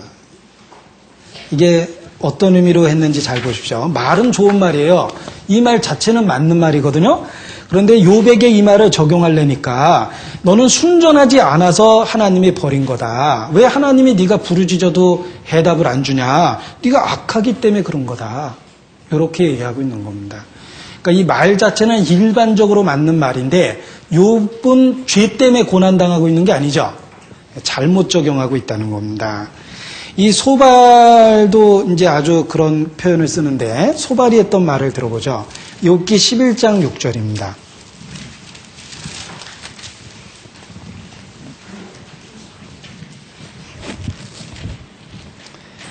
지혜의 우묘로 내게 보이시기를 원하노니 이는 그의 지식이 광대하심이라. 같이 읽죠. 너는 알라 하나님의 벌하심이 네 죄보다 경하니라. 자, 너는 알라 하나님의 벌하심이 네 죄보다 경하니라. 네가 이렇게 끔찍한 고통을 당하고 있는데 사실 네가 지은 죄에 비하면 이거 아무것도 아니다. 이 세 친구가 얼마나 욥에게 상처 주고 있는지 아실 겁니다. 그리고 지금 자녀가 죽었죠. 10자녀가. 그 10자녀의 죽음을 또 이렇게 분석합니다. 8장 4절입니다. 욥기 8장 4절. 내 자녀들이 주께 득죄하였으므로 주께서 그들을 그 죄에 붙이셨나니. 이거 아주 확정이죠. 네 자녀들이 왜 갑자기 이렇게 10명이나 한꺼번에 죽냐. 그거 죄 져서 그런 거야. 네 자녀들이 주께 득죄했으므로 하나님이 그렇게 하신 거다. 그러니까 이 세 친구가 욥에게 얼마나 상처를 줬는지 사실 우리는 알 수가 있습니다. 그런데 막상 욥기를 읽어보면 이 세 친구가 하는 말은 이론적으로 다 맞는 말이에요. 하나님이 선한 자를 돌봐주시고 악한 자는 벌 주신다는 말은 맞는 말이죠. 궁극적으로 맞는 겁니다. 그러나 이 세상에서는 꼭 그런 건 아닙니다. 욥의 세 친구는 또 다른 세계를 보질 못했어요. 그래서 인과응보를 현세에서 적용하니까 안 맞은 겁니다. 자, 이 세 친구 이야기가 성경에 욥기에 많이 나오는 이유가 있습니다. 세 친구처럼 되지 말라라는 뜻이에요. 어떤 분은 병상에 있는 분을 신방 가가지고 이건 틀림없이 징계다. 응? 그렇게 교제하고 오는 분이 있어요. 어느 날 꿈속에 욥기가 막 보일 겁니다. 하나님이 깨닫게 하시느라고 아주 곤란하죠. 자, 13페이지 위에서 11번째 줄입니다. 이같이 세 친구들은 좁고 고정되고 경직되고 편협된 관점을 갖고 있다. 여기 다 비슷한 말을 4번이나 반복했는데 좁고 고정되고 경직되고 편협된 관점을 갖고 있다. 그들은 자기들의 견해가 올바르다고 확신하고 있으며 그에 반대하는 것은 하나님께 반대하는 것이라고 생각한다. 이게 얼마나 무서운 교만입니까?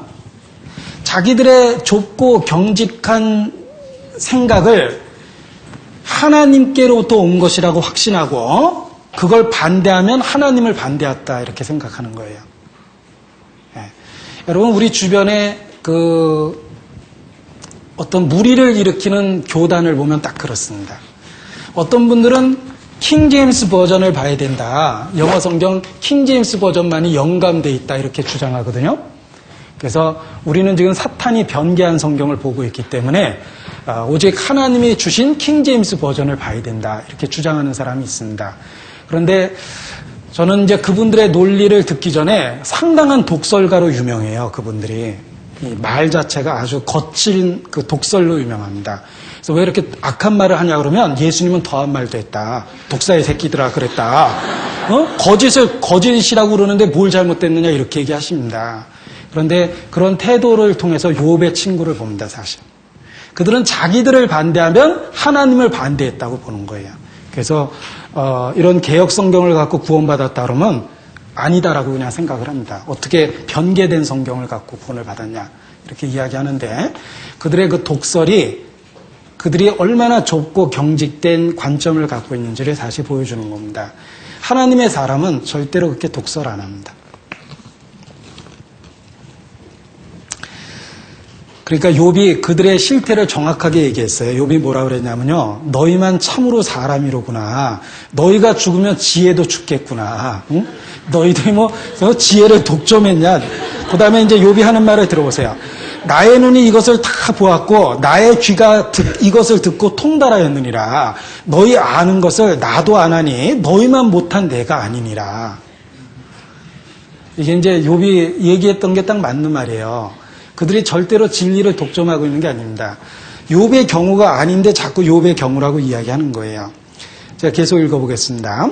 그들이 하는 논리는 일반적으로 옳은 것이지만 욥은 죄 때문에 고통을 받는 것이 아니었다. 세 친구는 일반적인 경우를 욥에게 적용하려는 것이다. 그들의 관점은 현세적이다. 그들은 순종과 축복의 결과가 항상 현세적으로 나타나는 것으로 생각한다. 그래서 예수님 당시에 유대 종교가가 그랬죠. 나면서부터 소경된 자를 보고 내가 온전히 죄 가운데서 태어났다 이렇게 얘기합니다. 네가 장애가 있는 건 죄가 있다는 증거야. 이것이 그 당시 종교가들의 생각이었습니다. 욥의 친구와 거의 비슷한 겁니다. 세 친구는 자기의 경험, 지식, 철학 안에 모든 것을 다 넣으려 한다. 그러나 세상에는 그 범주를 넘는 많은 것들이 있다는 것을 알아야 한다. 사실 고난을 당한 사람에게 잘못 말하는 것보다 오히려 침묵하고 있는 편이 나은 것이다. 세 친구는 욥을 위로하기보다는 더 큰 고통을 주게 된다.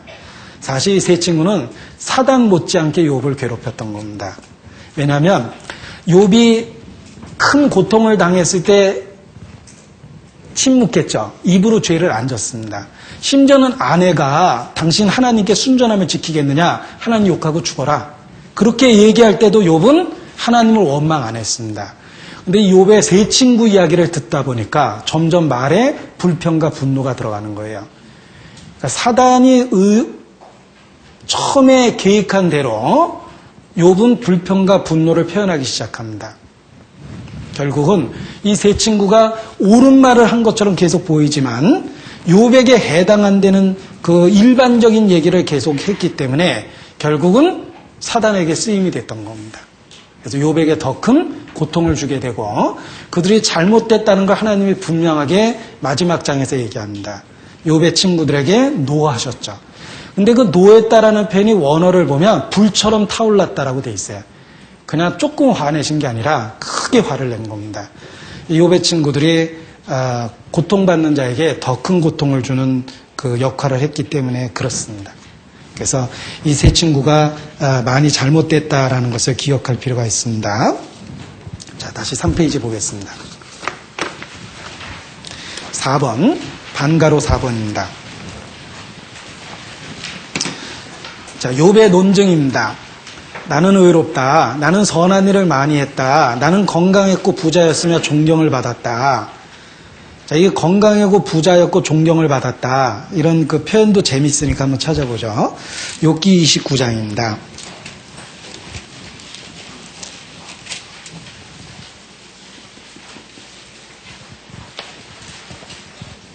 7절. 그때는 내가 나가서 성문에 이르기도 하며 내 자리를 거리에 베풀기도 하였었느니라. 그러니까 아주 존경받는 명사였습니다.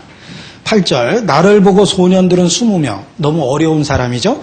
노인들은 일어나서 서명. 그 노인들도 욥이 나타나면 탁 일어났으니까 얼마나 어른 대우를 받은 겁니까? 방백들은 말을 참고 손으로 입을 가리우며. 우리가 높은 사람이나 존경한 사람이 말을 하면 아랫사람이 되게 얘기를 안 하잖아요. 그런데 방백들은 그 당시에 지도자들인데 그 지도자들조차도 욥이 말을 하면 침묵했다는 거예요.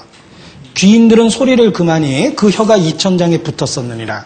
그러니까 욥이 이렇게 대단한 그 존경을 받고 살았던 겁니다. 근데 문제는 뭐냐면요.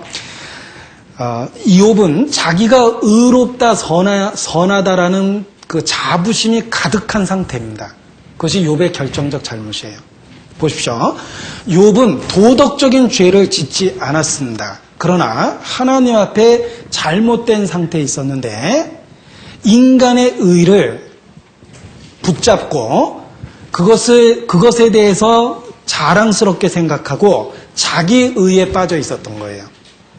그래서 자기같이 이렇게 선한 사람이 고난받는 것에 대해서 도저히 이해할 수가 없었던 겁니다.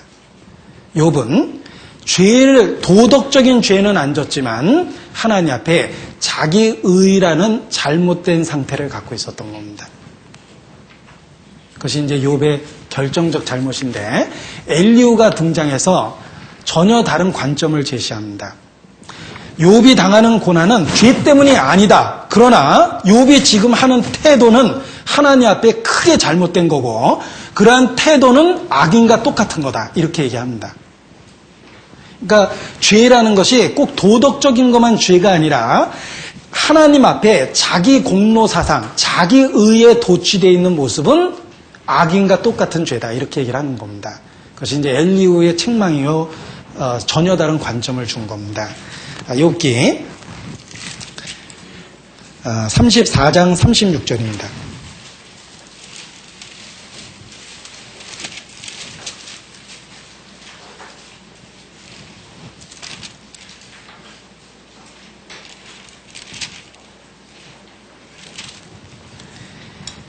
(34장 36절) 욥이 끝까지 시험받기를 내가 원하노니 이는 그 대답이 악인과 같음이라. 그러니까 딱 죄를 짓고 있죠 지금. 34장 7절 어느 사람이 욥과 같으랴. 욥이 회방하기를 물 마시듯 하며 악한 일을 하는 자들과 사귀며 악인과 함께 다니면서 이르기를 사람이 하나님을 기뻐하나 무익하다 하는구나.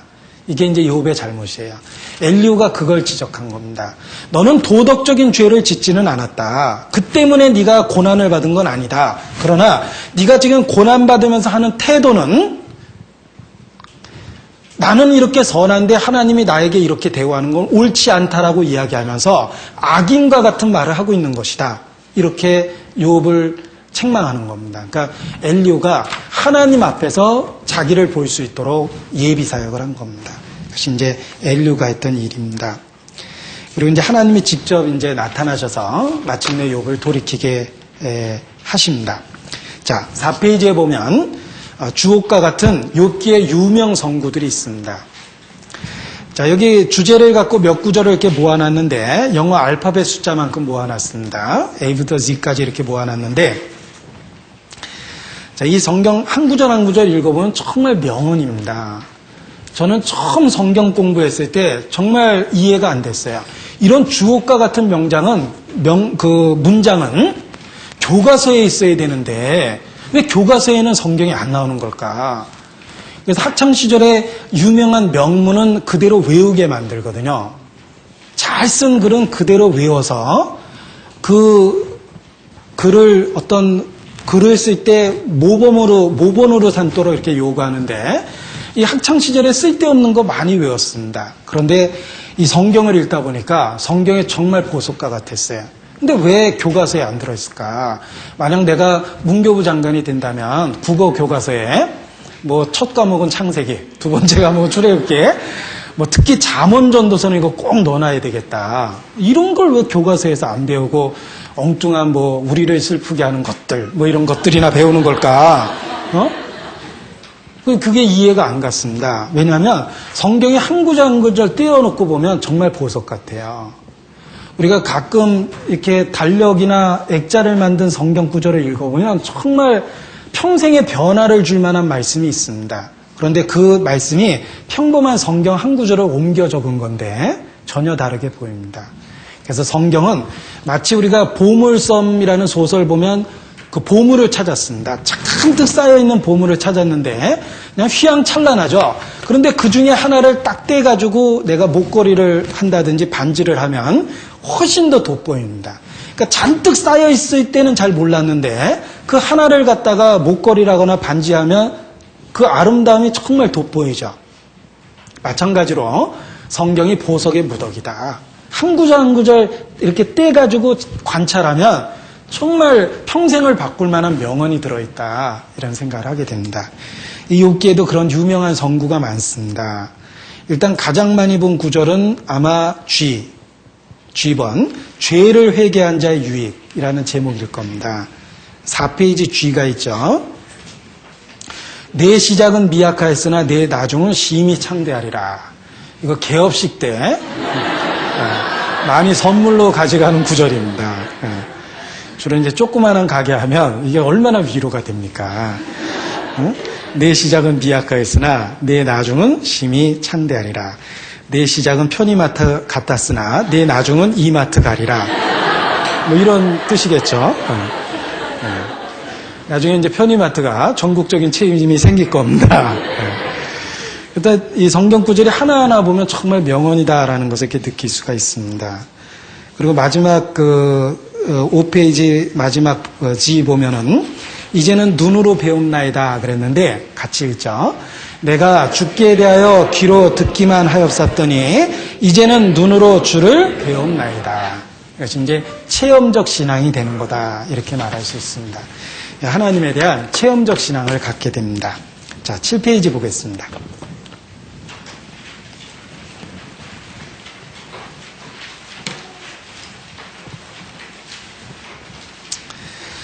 자, 1번. 하나님의 절대 주권에 대한 인간의 절대 순종 이렇게 표현되어 있습니다.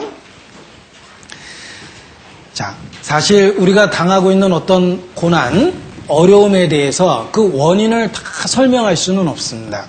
그런데 분명한 건 믿을 수 있다는 겁니다. 설명할 수는 없지만 믿을 수는 있다. 왜? 하나님은 하나님이시기 때문이다. 자, 이건 정말 진리입니다. 하나님은 하나님이시기 때문에 설명할 수는 없지만 믿을 수는 있습니다. 하나님은 전능자입니다. 전지하십니다. 하나님은 그 아들을 우리를 위해서 내어줄 만큼 우리를 진실되게 사랑하십니다. 그분이 허락하셨다면 그럴 만한 이유가 있습니다. 단지 내가 이해를 못하는 겁니다. 내가 이해를 못하지만 믿을 수는 있습니다. 왜냐하면 하나님은 하나님이시기 때문입니다. 이것이 이제 욥기 전체가 가르쳐주는 큰 교훈입니다. 여러분 사실 하나님이 하는 일을 우리가 다 이해할 수는 없습니다. 만약에 하나님이 하시는 일을 우리가 다 이해할 수 있다면 하나님을 모독하는 거예요. 하나님이 계획하고 하시는 일을 우리가 다 이해할 수 있다면 하나님이 우리 수준이라는 뜻입니다. 우리는 피조물입니다. 하나님은 창조주죠. 우리가 전혀 이해할 수 없는 역사를 하십니다. 그런데 그분은 선하고 의로우기 때문에 그분이 결정하셨다면 이해할 수는 없지만 믿을 수는 있는 거예요. 하나님은 욥에게 네가 왜 이런 고통을 당했는지 구구절절 설명 안 하십니다. 그러나 믿을 수 있다라는 근거를 제시합니다. 그래서 욥은 깨닫게 됩니다. 하나님은 하나님이시기 때문에 이해할 수 없어도 믿을 수 있는 겁니다. 자신의 태도가 잘못됐다는 걸 비로소 깨닫게 되는 겁니다. 자, 이것은 맹신을 요구하는 게 아닙니다. 맹신은 전혀 알지 못하는 것을 믿으라는 게 맹신인데 하나님은 맹신을 요구하는 것이 아니라 믿을 만한 증거를 주시고 그리고 너희가 알지 못하는 부분에 대해서 믿으라고 이야기하는 겁니다. 믿을 만한 증거는 십자가를 통해서 독생자를 주신 겁니다. 하나님의 진심을 보여준 겁니다. 따라서 가장 확실한 믿을 만한 증거를 주시고 나머지 부수적인 일은 설명 안 하십니다. 그리고 잠잠히 믿기를 바라십니다. 욥기도 그것을 설명합니다. 하나님은 욥에게 나타나서 내가 왜 이런 고난을 당했는지 구차하게 설명하지 않고 자신이 창조주 되었다라는 것을 선포할 뿐입니다. 그리고 그 오묘한 감춰진 의도와 계획이 있다라는 것을 믿게 만드신 겁니다. 이해시켜준 게 아니죠? 믿게 만든 거예요. 저희 아버님이 저한테 갑자기 전화해서 야, 너 이유는 묻지 말고 빨리 1,000만 원만 마련해서 너 내일 12시까지 가져와라. 내가 그러면 일주일 이내 그거 1억 원으로 만들어줄게. 그러면 제가 달러빚을 내서라도 1,000만 원 아버지한테 다음날 갖다 줍니다. 왜냐하면 저희 아버지는 절대로 저를 이용해 먹거나 해를 끼치지 않을 거라는 걸 저는 지금까지 살면서 알기 때문에 안 물어보고 이해할 수는 없지만 그렇게 순종할 겁니다. 왜냐하면 이미 삶 속에서 믿을 만한 신뢰감을 주셨기 때문에 그렇습니다. 마찬가지예요. 하나님은 하나님이시기 때문에 우리의 삶의 세세한 부분을 설명하진 않습니다. 다 이해시켜 주지도 않습니다. 그러나 믿으라고 이야기합니다. 하나님은 하나님이시기 때문에 믿을 수 있는 겁니다. 욥기가 그런 중요한 교훈을 해주고 있습니다. 14페이지입니다. 8번 하나님의 직접적인 등장입니다.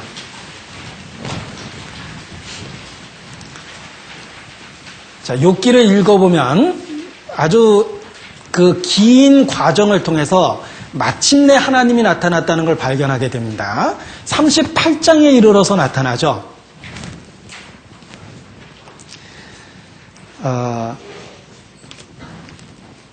그런데 왜 하나님이 욥기 뒷부분에 나타날까? 하나님의 타이밍입니다. 우리가 생각하는 타이밍하고 다르다는 거예요. 하나님은 자기 시간에 자기 방법으로 역사하십니다. 자, 제가 읽겠습니다. 8번 하나님의 직접적인 등장입니다. 인간은 하나님의 응답에 대하여 즉각적인 욕구를 가지고 기다리지 못하고 점점 불평하기 시작한다. 자기가 질문하면 바로 대답할 거라고 생각하는 거죠. 그러나 하나님은 자신의 시간에 정확하게 나타나신다. 그리고 말씀하신다. 그러나 하나님께서는 욥의 고난의 이유에 대한 설명, 결과에 대한 약속 등에 대한 언급은 조금도 안 하신다. 왜냐하면 시험을 시험답게 하기 위해서이다. 만일 욥기 1장에 나타난 하늘에서의 모의가 욥에게 미리 알려졌다면 욥에게 이것은 진정한 의미에서 시험이 될 수 없기 때문이다. 그러니까 하나님이 감춘 이유가 있다는 겁니다. 여러분, 그 감사과 직원이 예를 들면 항공사의 감사과 직원이 그 승무원들이 얼마나 친절한지 시험하기 위해서 승객을 가장해서 상황을 연출하죠. 까다로운 요구를 합니다. 찬물 떠와라, 뜨거운 물 떠와라, 뭘 바꿔달라 계속 요구를 할 수가 있죠. 그런데 만약 그 감사과 직원이 승무원을 시험하기 위해서 그런 그 상황을 연출하는데 여기 감사과 직원이라는 명찰을 달고 시험한다면 아무런 의미가 없을 겁니다. 하나님은 원인을 설명하지 않았다는 거예요. 왜냐하면 시험을 시험답게 하기 위해서입니다. 그래서 아무런 상황 설명 없이 시험하신 거예요. 그리고 대신에 어떤 얘기를 해주셨냐면 이 자연의 현상에 대해서 31가지를 거론하시면서 하나님의 능력을 설명하십니다. 그래서 천문지리에 대한 거 9가지, 기후현상에 대한 거 10가지, 동물들의 생태에 대한 12가지 질문, 총 31문제를 물어보십니다. 욥은 하나도 대답을 못했어요. 한 문제도 못 풀었죠. 네가 자연도 제대로 모르면서 어떻게 섭리를 이해할 수 있겠느냐. 네가 이 세상에 일어나는 물리적 현상도 설명할 수 없는데 영적인 오묘한 일을 네가 어떻게 이해할 수 있겠느냐. 믿어라. 이렇게 얘기한 겁니다. 그러니까 하나님이 하나님답다라는 것을 욥에게 보여준 거예요.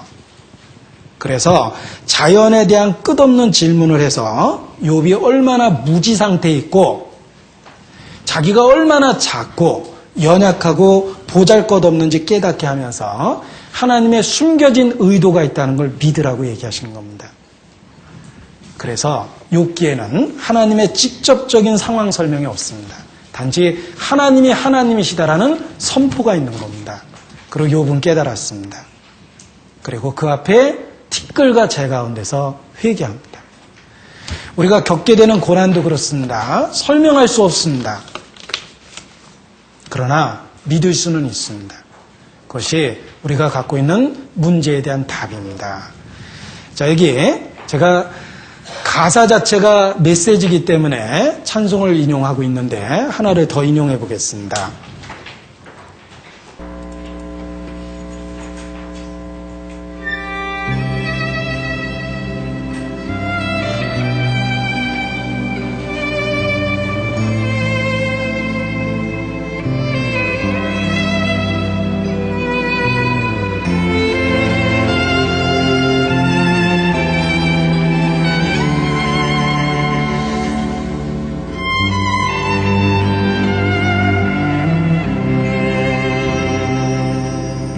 걷는 이 길이 혹 굽어도는 수가 있어도 내 심장이 울렁이고 가슴 아파도 내 마음속으로 여전히 기뻐하는 까닭은 하나님은 실수하지 않으심일세.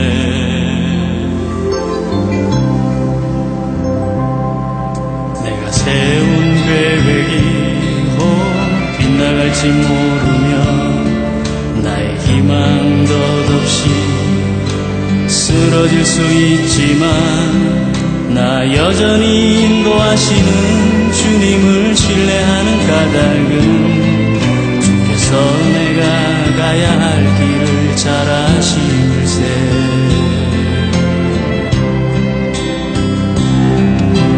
어두운 밤 어둠이 깊어 날이 다시는 막지 않을 것 같아 보여도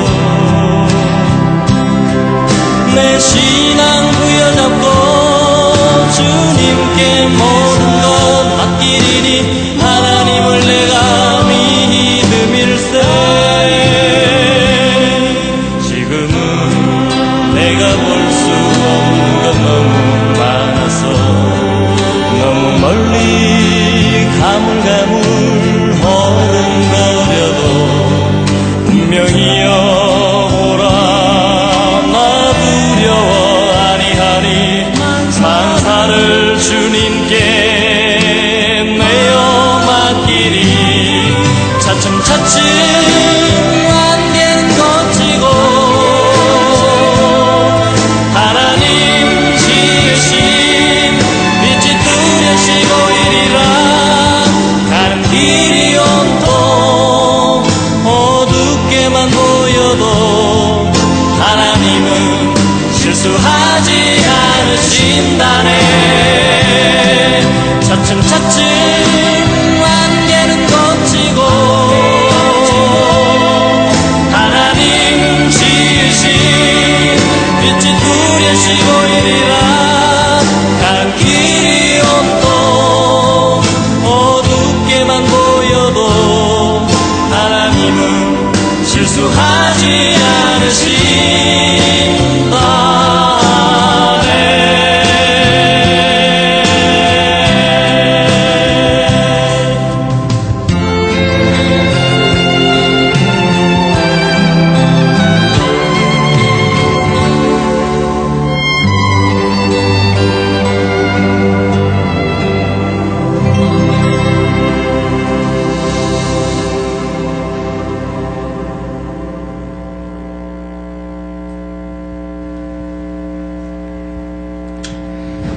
자, 예수님은 금요일날 돌아가셨습니다. 금요일날 상황만을 보십시오. 절대로 이해할 수 없습니다. 하나님의 아들, 그가 십자가에 처절하게 못 박혔습니다. 하나님은 천사들을 동원하지 않으셨습니다. 그를 구원하기 위한 아무런 징조도 없었습니다. 제자들은 처절하게 실망하고 뿔뿔이 흩어졌습니다. 예수님은 비참하게 죽었습니다. 그의 시신이 내려졌습니다. 동굴에 묻혔습니다. 금요일날 그날 저녁, 그것이 우리의 삶의 모습입니다. 우리는 현재 금요일날의 연속입니다. 이해할 수 없는 일들이 일어날 수 있습니다. 그러나 분명한 건 일요일 부활의 아침이 있다는 거예요. 하나님은 우리가 겪는 일을 다 설명하진 않습니다. 그러나 우리의 현재의 삶이 금요일이라면 부활의 아침, 일요일이 있다는 것을 일깨워 주십니다. 그리고 잠잠히 하나님은 하나님이기 때문에 신뢰하라고 그렇게 말씀하시는 겁니다. 우리가 욥기를 통해서도 바로 그러한 진리를 깨달을 수가 있는 것입니다. 15페이지 놀라운 섭리에 대한 깨달음이라는 9번을 보겠습니다. 자, 욥은 23장과 24장에 끊임없이 하나님께 질문합니다. 하나님, 당신은 어디에 계십니까? 왜 하나님 당신은 침묵하십니까? 라고 부르짖습니다. 그런데 사실 욥은 이러한 질문을 던지면서 답을 얻은 건 아니에요. 그런데 그 질문을 하면서 그 과정을 통해서 하나님을 만나게 됩니다. 여러분, 우리가 겪게 되고 있는 어떤 의문에 대해서 우리는 답을 추구하죠. 그런데 끝까지 답은 못 찾지만 적어도 그 답을 찾는 게 아니라 하나님을 만나게 됩니다. 그 과정 속에서 하나님을 만나게 되는 겁니다. 제가 아주 의미 깊은 그 전도지 몇 장의 그 만화 컷을 봤습니다. 어떤 사람이 하나님에 대해서 막 불평을 합니다. 왜 세상을 이렇게 만들고 악인이 잘 되고 왜 죄 없는 어린아이가 죽어가고 전쟁이 있고 왜 이러냐고 막 소리를 치니까 예수님이 아주 부드러운 그 손으로 그에게 이렇게 얹고 말씀하십니다. 그래, 다른 데 가서 물어보지 않고 내게 물어봐서 참 고맙구나. 우리 그럼 한번 진지하게 얘기 좀 해보자. 이러고 데리고 가는 모습의 그 그림이 있어요. 저는 그 몇 컷 안 되는 그림이 너무나 인상적이었습니다. 이왕 물어보려면 하나님께 계속 물어보십시오. 그 질문이 하나님을 만나게 만들어줍니다. 질문에 대한 답은 이성적으로 설명할 수 없을 수는 있습니다. 분명한 건 해답 자체인 하나님을 만나게 됩니다. 대부분 사람들은 질문을 하고 찾지 않았기 때문에 답을 못 찾은 거예요. 그런데 정말 그 질문에 대한 답을 얻고 싶어서 부르짖으면 그 부르짖는 과정을 통해서 반드시 하나님을 만나게 됩니다. 하나님을 만나게 되면 해답이 뭔 줄 알게 돼요. 미국 사람이 만든 표현입니다. Jesus is the answer. 예수가 답이다. 이렇게 얘기합니다. 답을 발견하게 됩니다. 그래서 우리는 많은 질문을 하지만 그 질문에 대한 답은 끝까지 못 얻을 수도 있다. 그러나 그 과정을 통해서 하나님을 만나게 된다. 그리고 하나님을 만나게 되면 어떤 변화가 생기냐면 보십시오. 하나님 앞에서 자기 자신을 깨닫게 됩니다. 그 전까지는 내가 생각하는 내 자신이고 다른 사람과 비교한 나고 사회적인 관점에서 본 나입니다. 도덕과 철학적인 기준에서 본 나죠. 그러나 수없이 많은 질문을 던지면서 하나님을 만나게 되면 하나님 앞에서 자기를 보게 되고 하나님 앞에서 자기를 보게 되면 보잘것없는 자기 의와 공로 사상과 자기에 대한 어떤 변호, 자기 지혜를 다 버리게 됩니다. 그리고 하나님만 의지하게 되므로 하나님이 주시는 답을 얻게 되는데 그 답이 예수 그리스도입니다. 욥은 많은 고통을 겪었지만 그 고통을 통해서 하나님을 만나게 됐고 자기 자신에 대한 변화가 일어납니다. 그 변화는 자기 의를 버린 거예요. 자기의 변호, 자기를 변호하려는 의식을 버린 겁니다. 공로 사상을 버린 거예요. 자기에 대한 자부심을 버린 겁니다. 내가 미쳐나오니 무슨 말을 하오리까? 내가 제 가운데 앉아서 회개하나이다. 하나님 앞에서 자기를 보게 된 겁니다. 그래서 하나님이 궁극적으로 예비하신 대속이라는 비밀을 깨닫게 되는 겁니다. 엘리후가 그것을 일깨워줬습니다. 욥기 36장입니다. 욥기 36장 18절입니다.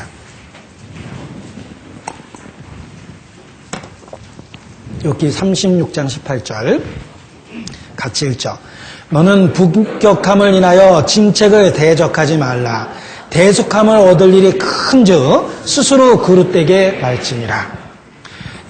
네가 아무리 잘난 체하고 자기 의에 도취되어 있고 자기에 대한 평가를 좋게 한다 하더라도 네가 참으로 대속함 없이 하나님 앞에 설 수 있다고 생각하느냐? 네가 아무리 선하다고 생각해도 너도 죄인이기 때문에 결국은 대속함을 의지해서 하나님 앞에 서야 될 것이 아니냐. 그런데 네가 지금 갖고 있는 상황 때문에 하나님께 원망하고 분노를 일으키면 되겠느냐. 대속함을 얻을 일이 큰즉 네가 스스로 그릇되게 하지 말지니라. 이렇게 말한 겁니다. 욥은 하나님 앞에서 자기에 대한 올바른 발견을 하고 결국은 하나님의 긍휼과 은혜를 의지하게 되는 겁니다. 욥을 통해서 주시는 교훈이 바로 이러한 것입니다. 우리는 고난을 통해서 자기 자신에 대한 새로운 인식을 하게 됩니다. 우리가 얼마나 작고 보잘것없고 연약한지 깨닫게 되고, 그리고 우리가 하나님 앞에 설 수 있는 유일한 방법이 대속함을 의지하는 것, 그리스도가 답이다라는 것을 발견하게 되는 것입니다. 모든 성경은 그리스도를 증거합니다. 욥도 자신의 위치에 서서 그리스도를 증거하고 있습니다. 자기 의에 대한 자부심을 가졌던 욥조차도 티끌과 재 가운데 회개했고 대속함을 의지했습니다. 우리도 마찬가지라는 거예요. 그래서 이 욥기를 통해서 우리는 궁극적으로 예수 그리스도를 바라보고 기대하게 되는 겁니다. 모든 구약 성경은 그리스도의 필요성을 일깨워주기 위해서 기록된 것이기 때문에 그렇습니다. 자, 7페이지 보겠습니다.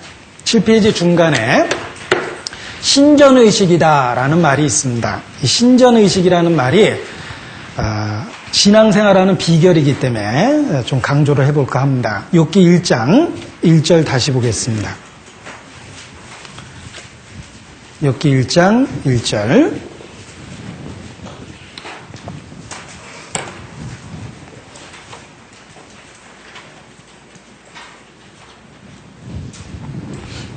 같이 읽죠. 우스 땅에 욥기라는 이름하는 사람, 욥이라 이름하는 사람이 있었는데 그 사람은 순전하고 정직하여 하나님을 경외하며 악에서 떠난 자더라.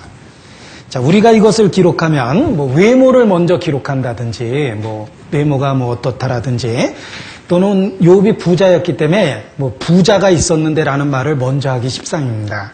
그러나 성경은 욥의 외모나 그의 재력에 대한 언급보다 먼저 언급한 게 있죠.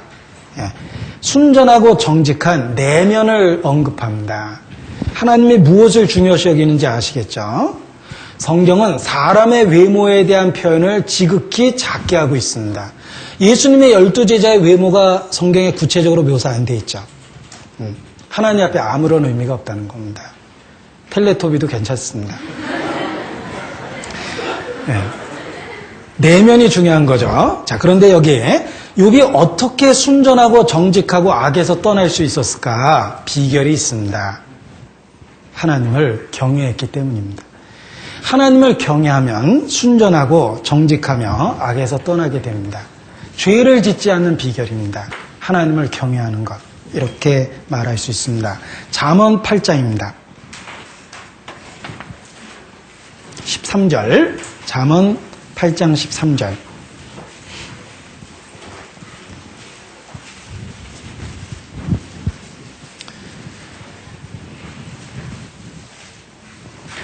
잠언 8장 13절. 여호와를 경외하는 것은,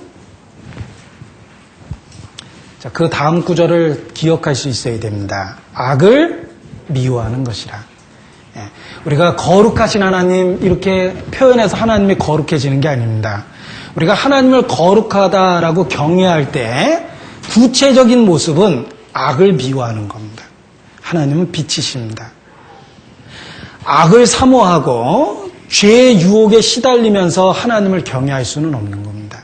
악을 미워하는 것이 하나님을 경외하는 겁니다. 잠언 16장입니다. 6절. 잠언 16장 6절 같이 읽겠습니다. 인자와 진리로 인하여 죄악에 속하게 되고 여호와를 경외함으로 인하여 악에서 떠나게 되느니라. 네. 악을 미워하는 것이 하나님을 경외하는 것이며 하나님을 경외하려는 마음 때문에 악에서 떠나게 되는 겁니다. 자, 우리가 하나님을 인정할 때 죄를 이길 수 있습니다. 창세기 39장입니다. 이제 신전의식, 하나님 앞에서 자기를 생각하는 것입니다. 그 신전의식이라고 말할 수 있는데 신전의식이 죄를 이기게 만들어주는 것이다. 이렇게 말할 수 있습니다. 자, 창세기 39장 9절입니다. 창세기 39장 9절 같이 읽죠. 이 집에는 나보다 큰 이가 없으며 주인이 아무것도 내게 금하지 아니하였어도 금한 것은 당신뿐이니 당신은 자기 아내임이라. 그런즉 내가 어찌 이 큰 악을 행하여 하나님께 득죄하리이까. 하나님을 생각할 때 악을 크게 느낍니다. 자, 여러분이 이 성경을 어떻게 읽었는지 모르겠습니다. 내가 어찌 이 큰 악을 행하여 하나님께 득죄하리이까. 이걸 길게 읽으면 읽을수록 악을 크다고 생각하는 사람이고 큰 악을 이렇게 읽은 사람은 죄를 우습게 보는 사람입니다. 죄는 큰 악입니다. 하나님을 기억하면 작은 죄도 크게 보입니다. 그래서 죄를 극복할 수가 있는 겁니다. 세상에 작은 죄란 있을 수 없습니다. 돌만 무거운 게 아니라 모래도 결코 가볍지 않다고 말씀하셨습니다. 하나님 보기에 죄는 죄입니다. 이 큰 악을 행하여 그걸 크다라고 생각해야지만 죄를 안 짓게 되는 거예요. 뭐 그럴 수도 있지 뭐. 사람이 어쩔 수 없지 뭐. 사회생활 하려면 그런 거야. 이런 식으로 죄의 기준을 낮추면 점점 더 죄를 많이 짓게 됩니다. 그래서 하나님 앞에서 자기를 생각하면 죄를 크게 보고 그 죄가 크다라고 느껴지면 죄를 이길 수 있는 겁니다. 그것이 신전의식이다 이렇게 말하는 것입니다. 자, 8페이지 5번입니다.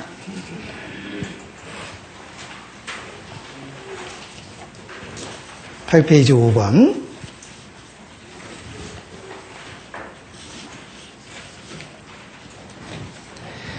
조건 없는 신앙이 가능한가? 자, 욥은 그렇게 했습니다.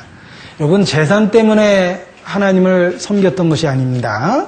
자기에게 복을 주었기 때문에 섬긴 게 아니죠. 사단은 그렇게 생각했습니다.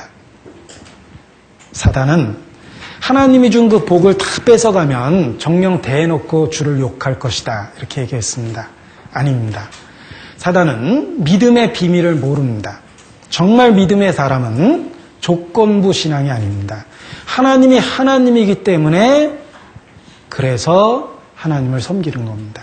그것이 욥의 신앙일 뿐만 아니라 모든 성도의 신앙이기도 합니다. 조건 없는 신앙입니다. 그래서 이 다니엘의 세 친구 사드락, 메삭, 아벳느고도 풀무불에 던져질 위기에 처했을 때 하나님이 우리를 구하실 것이다. 그리 아니하실지라도 우리가 우상에게 절하지 않겠습니다. 이렇게 얘기합니다. 그래서 진정한 믿음이란 그리 아니하실지라도 조건 없는 신앙, 그것이 진정한 신앙이다. 이렇게도 말할 수 있습니다. 욥의 순전한 모습이 바로 조건 없는 신앙이기 때문에 그렇게 표현됐다라고 말할 수 있습니다. 자, 이제 마지막 페이지를 보겠습니다. 마지막 페이지는 16페이지입니다. 결론 부분입니다. 자, 욥의 하나님을 보라. 자, 욥을 보라가 아닙니다. 우리는 욥기를 읽으면서 욥을 보는 게 아니라 욥 뒤에 있는 욥의 하나님을 봐야 됩니다. 왜냐하면 지금도 욥의 하나님은 우리에게 동일한 원리로 역사하시기 때문에 그렇습니다. 우리가 당하고 있는 고난이나 어려움에 대한 직접적인 설명은 없지만 반드시 하나님의 은혜로운 목적이 있다는 것을 욥의 하나님은 지금도 우리에게 가르쳐주고 있습니다. 따라서 우리는 상황에 대한 이해는 하지 못한다 하더라도 하나님은 하나님이시기 때문에 그 하나님을 믿고 믿음의 행동을 할 수가 있는 겁니다. 온갖 시련을 통과한 욥은 이제 결론적으로 이 자리에서 말할 겁니다. 여러분이 혹 어떤 어려움과 핍박과 고난을 받고 있다면 주 앞에서 잠잠히 인내하면서 주를 기다리라고 말할 겁니다. 욥은 드디어 하나님을 기다리는 법을 배운 겁니다. 그래서 하나님은 욥에게 그의 삶에 축복하심으로 그의 변화에 대해서 인정을 해주신 겁니다. 욥은 완전하게 회복됩니다. 그가 하나님 앞에 그 시험을 통과해서 올바른 모습으로 변화되었기 때문에 하나님이 여러 가지 축복으로 갚아주셨다 이렇게 말할 수 있습니다. 오늘 욥기를 통해서 욥의 하나님을 우리는 만날 수 있었습니다. 그리고 우리가 살아있는 한 그 욥의 하나님을 기억해야 됩니다. 왜냐하면 우리가 육신을 가지고 이 땅을 살아갈 때 고난은 우리의 선택이 아니라 필수이며 원하든 원치 않든 여러 가지 고난이 우리에게 주어질 것이기 때문입니다. 그러나 욥의 하나님을 기억할 때 우리는 헛되이 원망하지 않고 잠잠히 참아 믿음 가운데 기다릴 수 있습니다. 시행착오 없이 믿음을 지킬 수 있습니다. 기도하시겠습니다. 아버지 하나님, 오늘 욥기를 통해서 우리에게 교훈을 베풀어 주심을 감사드립니다. 이 교훈을 항상 마음에 품을 수 있도록 주님 우리를 일깨워 주시고 고난과 어려움 가운데 믿음의 태도를 유지할 수 있도록 도와주시기를 주님께 부탁을 드립니다. 잠잠히 주님을 바라보고 이 육신의 때 이 어려운 시기를 잘 보낼 수 있도록 항상 우리와 함께 계시며 역사하여 주시옵소서. 모든 배운 말씀이 지식과 이론과 교리가 아니라 우리의 삶의 일부가 되며 천성에 이를 때까지 큰 도움이 될 수 있도록 도와주시기를 주님께 부탁을 드립니다. 저희를 사랑하시는 고마우신 예수님의 이름으로 기도드렸습니다. 아멘.